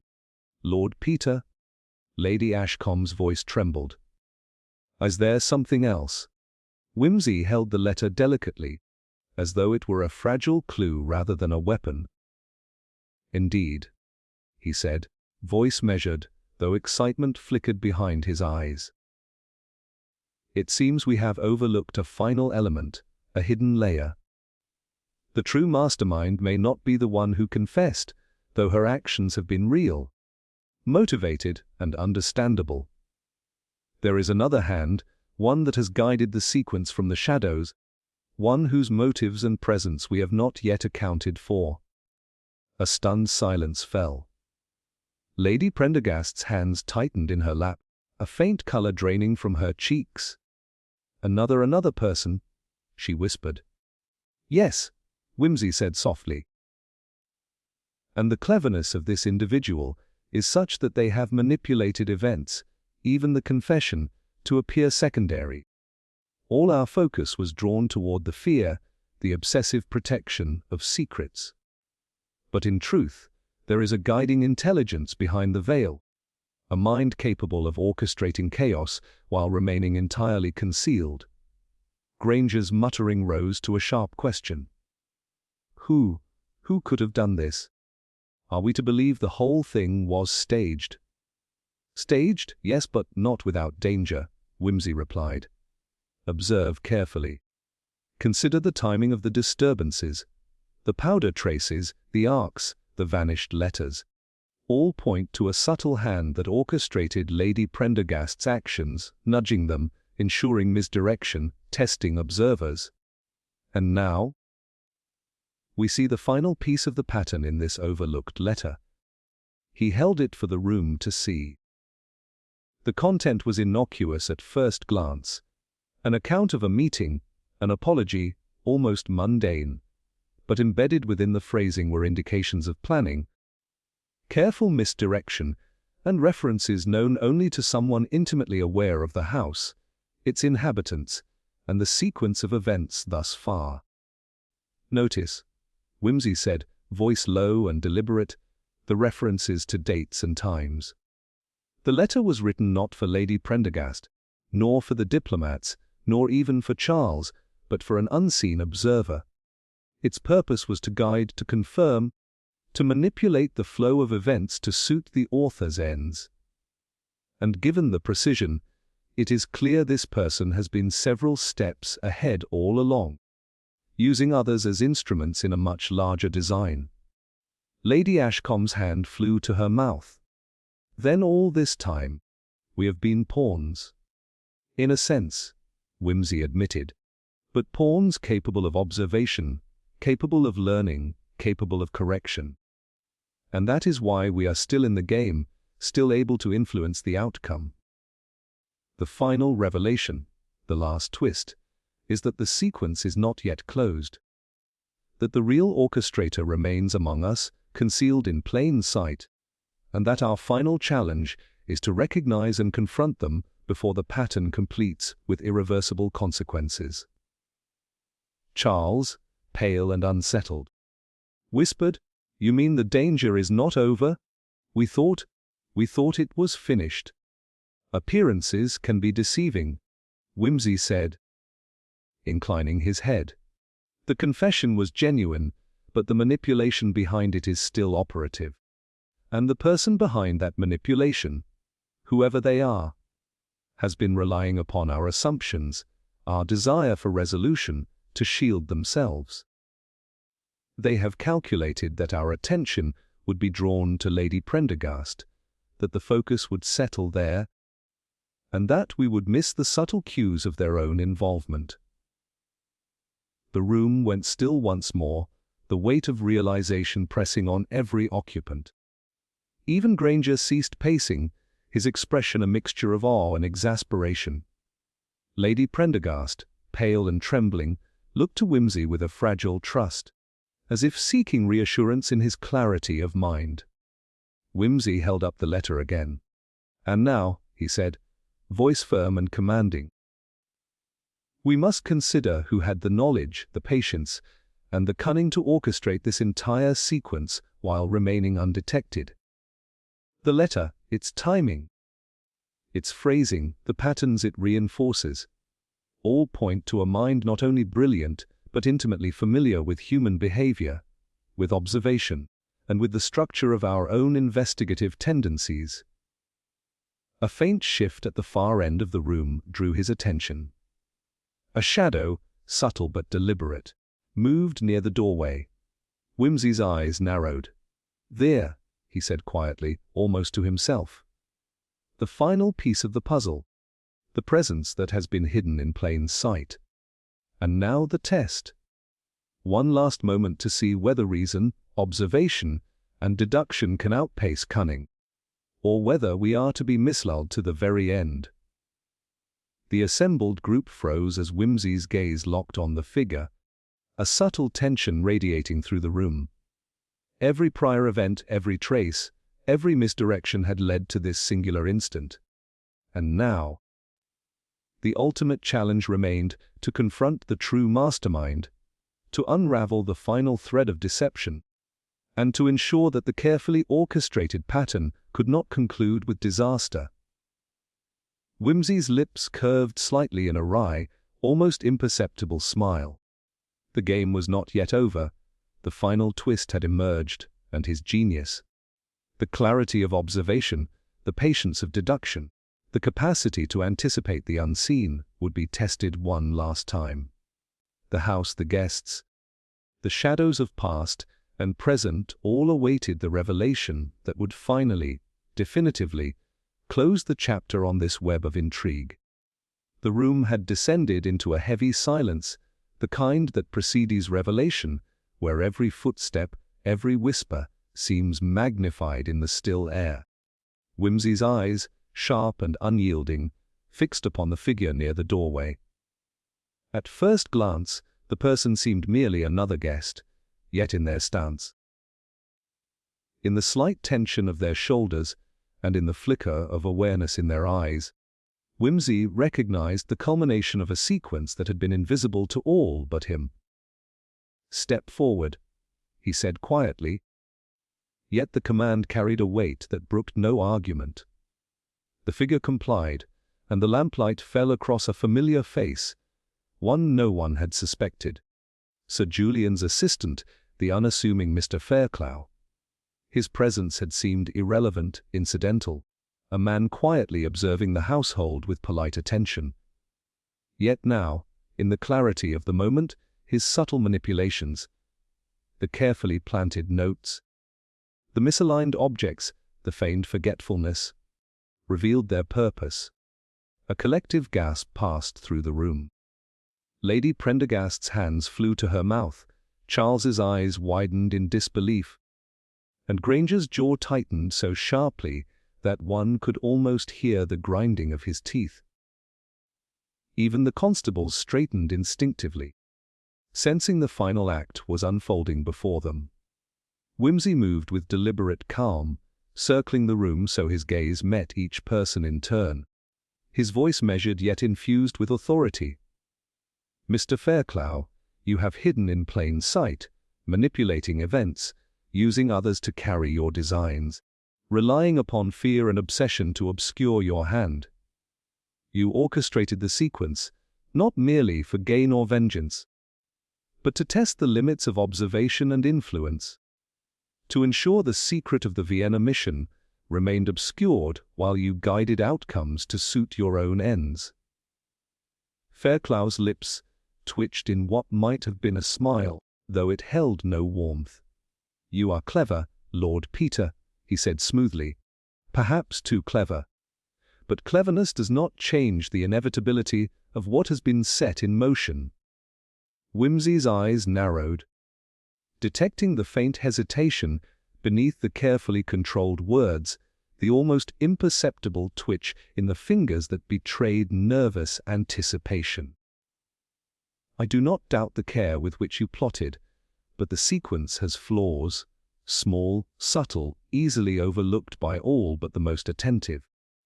The coal scuffs on the hearth, the powder smudges, the misaligned candlestick, the letters, they were all left as signals, deliberately designed to mislead those not looking at the aggregate.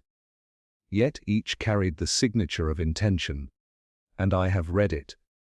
Fairclough stiffened, a flicker of uncertainty breaking through the composed mask. "So, you know everything?" "Everything that can be known at this moment," Whimsy replied. "The letters, the misdirections, the manipulations, and the motives that drove them. Your cleverness relied upon others' assumptions, yet one step further, one layer beyond, and the pattern is visible. You have underestimated the patience and attention to detail of those who watch carefully." A tension-filled pause hung in the air. The constables shifted, uncertain, sensing that any misstep could change the course of events. Lady Prendergast's eyes were wide, a mixture of relief and horror, understanding that the confession she had offered had been only one layer, and that the architect behind it all was now revealed. Fairclough's hand twitched toward his coat pocket, and Whimsy's gaze caught it immediately. "Do not attempt escape," he said with the calm precision of command that brooked no argument. "Any action now will confirm the sequence, but it will not change the outcome. The law is waiting, yes, but more importantly, observation has already placed you precisely where you cannot mislead further. And the evidence," he added, lifting the recovered powder and letters, "is irrefutable." Yet Fairclough's lips curved into a thin, almost imperceptible grin. "You may have observed much, Lord Peter, but the world is wide, and opportunity is often more generous than patience allows. You may catch me here, today but tomorrow."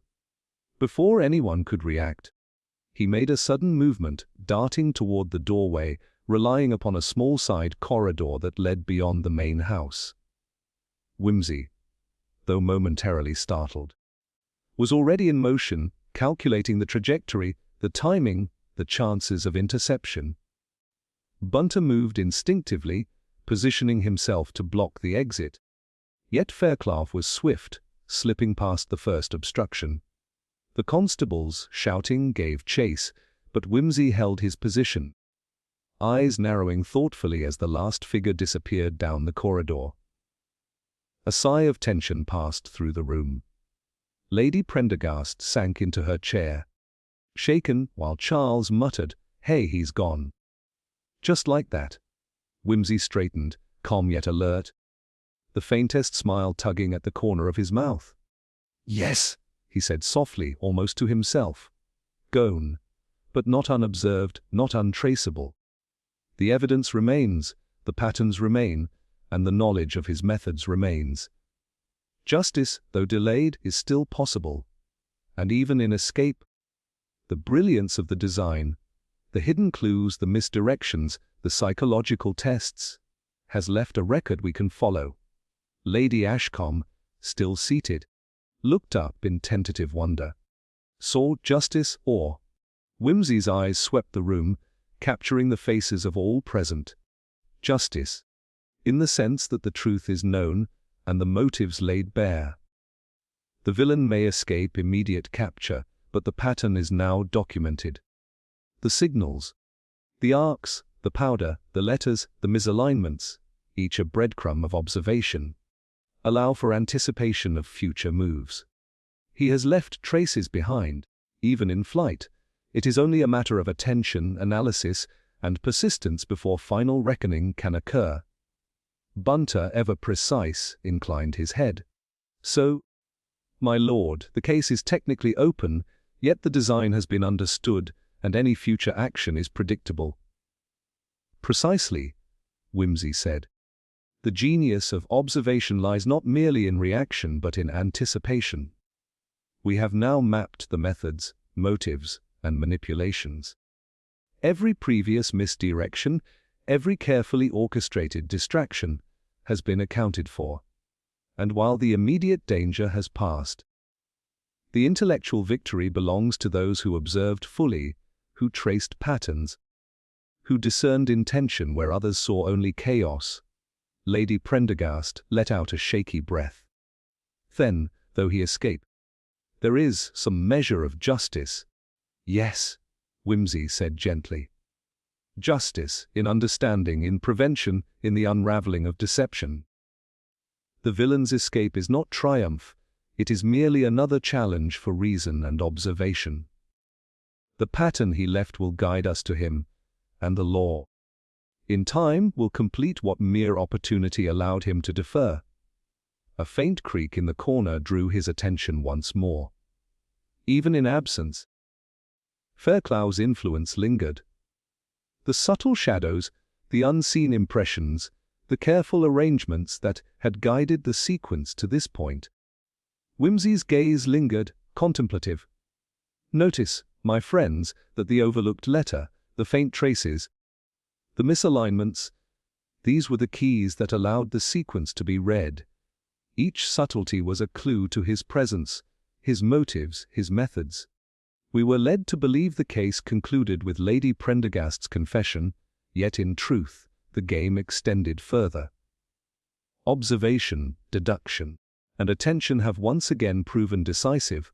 Charles, now seated, leaned back, exhaling slowly. I see now. Even in his escape, the genius of the case is revealed. You knew all along where to look, what mattered, what was deliberate." "Exactly," Wimsey said with quiet satisfaction. "The essence of detection is anticipation, the understanding that nothing is truly trivial, that even the smallest mark or gesture can signify the largest truth. And while our adversary may have gained the temporary advantage of flight, the record of his actions, the pattern of his manipulations, ensures that his escape is neither complete nor permanent." The room, though still tense, relaxed slightly. Even Granger allowed a faint nod of acknowledgement, and Bunter's eyes gleamed with the satisfaction of meticulous observation validated. Lady Prendergast, pale but composed, understood that while the immediate danger had been averted, the lessons of the ordeal, the importance of attention, subtlety and honesty, would endure. Whimsy, standing at the center, surveying the assembled company, let the tension dissipate slowly, like the final echoes of a long-forgotten melody. The case, though technically unresolved by immediate capture, had revealed its full truth, its hidden motives, its subtle manipulations. Justice had been served in understanding, even if the villain had temporarily eluded the law. And the brilliance of detection, careful, patient, observant, had once again proved that the smallest clues, read correctly, allow one to be forever one step ahead. The last shadow of doubt lifted, and the house, though still charged with the memory of intrigue and fear, breathed again. The pattern was complete. The truth was known. And the mind that had orchestrated the investigation, observed the unseen, read the hidden, anticipated the unspoken, stood, calm and triumphant, among the relieved, astonished and enlightened witnesses. The morning sun streamed through the tall windows of the Prendergast estate, casting long, sharp shadows across the polished floors and gilded furniture.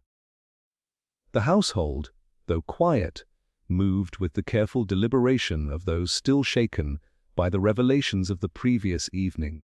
Lady Prendergast sat near the hearth, hands clasped, staring into the embers as though seeking absolution. Charles lingered by the window, restless, his gaze drifting toward the distant horizon, as if expecting the elusive Mr. Fairclough to reappear at any moment. Granger, grumbling but less tense, ensured the staff moved about in orderly fashion, and even the constables seemed subdued, their usual confidence tempered by the recognition that they had been outmaneuvered in ways they barely comprehended. Whimsy, however, had already donned his coat, Bunter following silently behind. They moved through the halls with quiet precision, as though the house itself were still part of the investigation, holding its breath in anticipation. Whimsy's mind, always alert, catalogued every detail once more: the faint scuff of a shoe near the stairwell, the subtle indentation of a letter once read and returned, the lingering scent of a rare cologne that had been overlooked in the chaos of the night before. Remarkable, Whimsy murmured under his breath, almost to himself. Even in apparent resolution, there is always a trace, a thread, a subtle mark of intention. Bunter glanced at him, eyebrows raised. Another clue, my lord, perhaps, Whimsy replied, his gaze narrowing as he paused at the threshold to the study. The door, slightly ajar, revealed the room in gentle disarray, books displaced in what seemed at first a careless manner, but upon closer inspection, showed patterns, intentional arcs of displacement that suggested thought rather than chaos. Even here, where all seems settled, the mind of a meticulous observer has left a signature.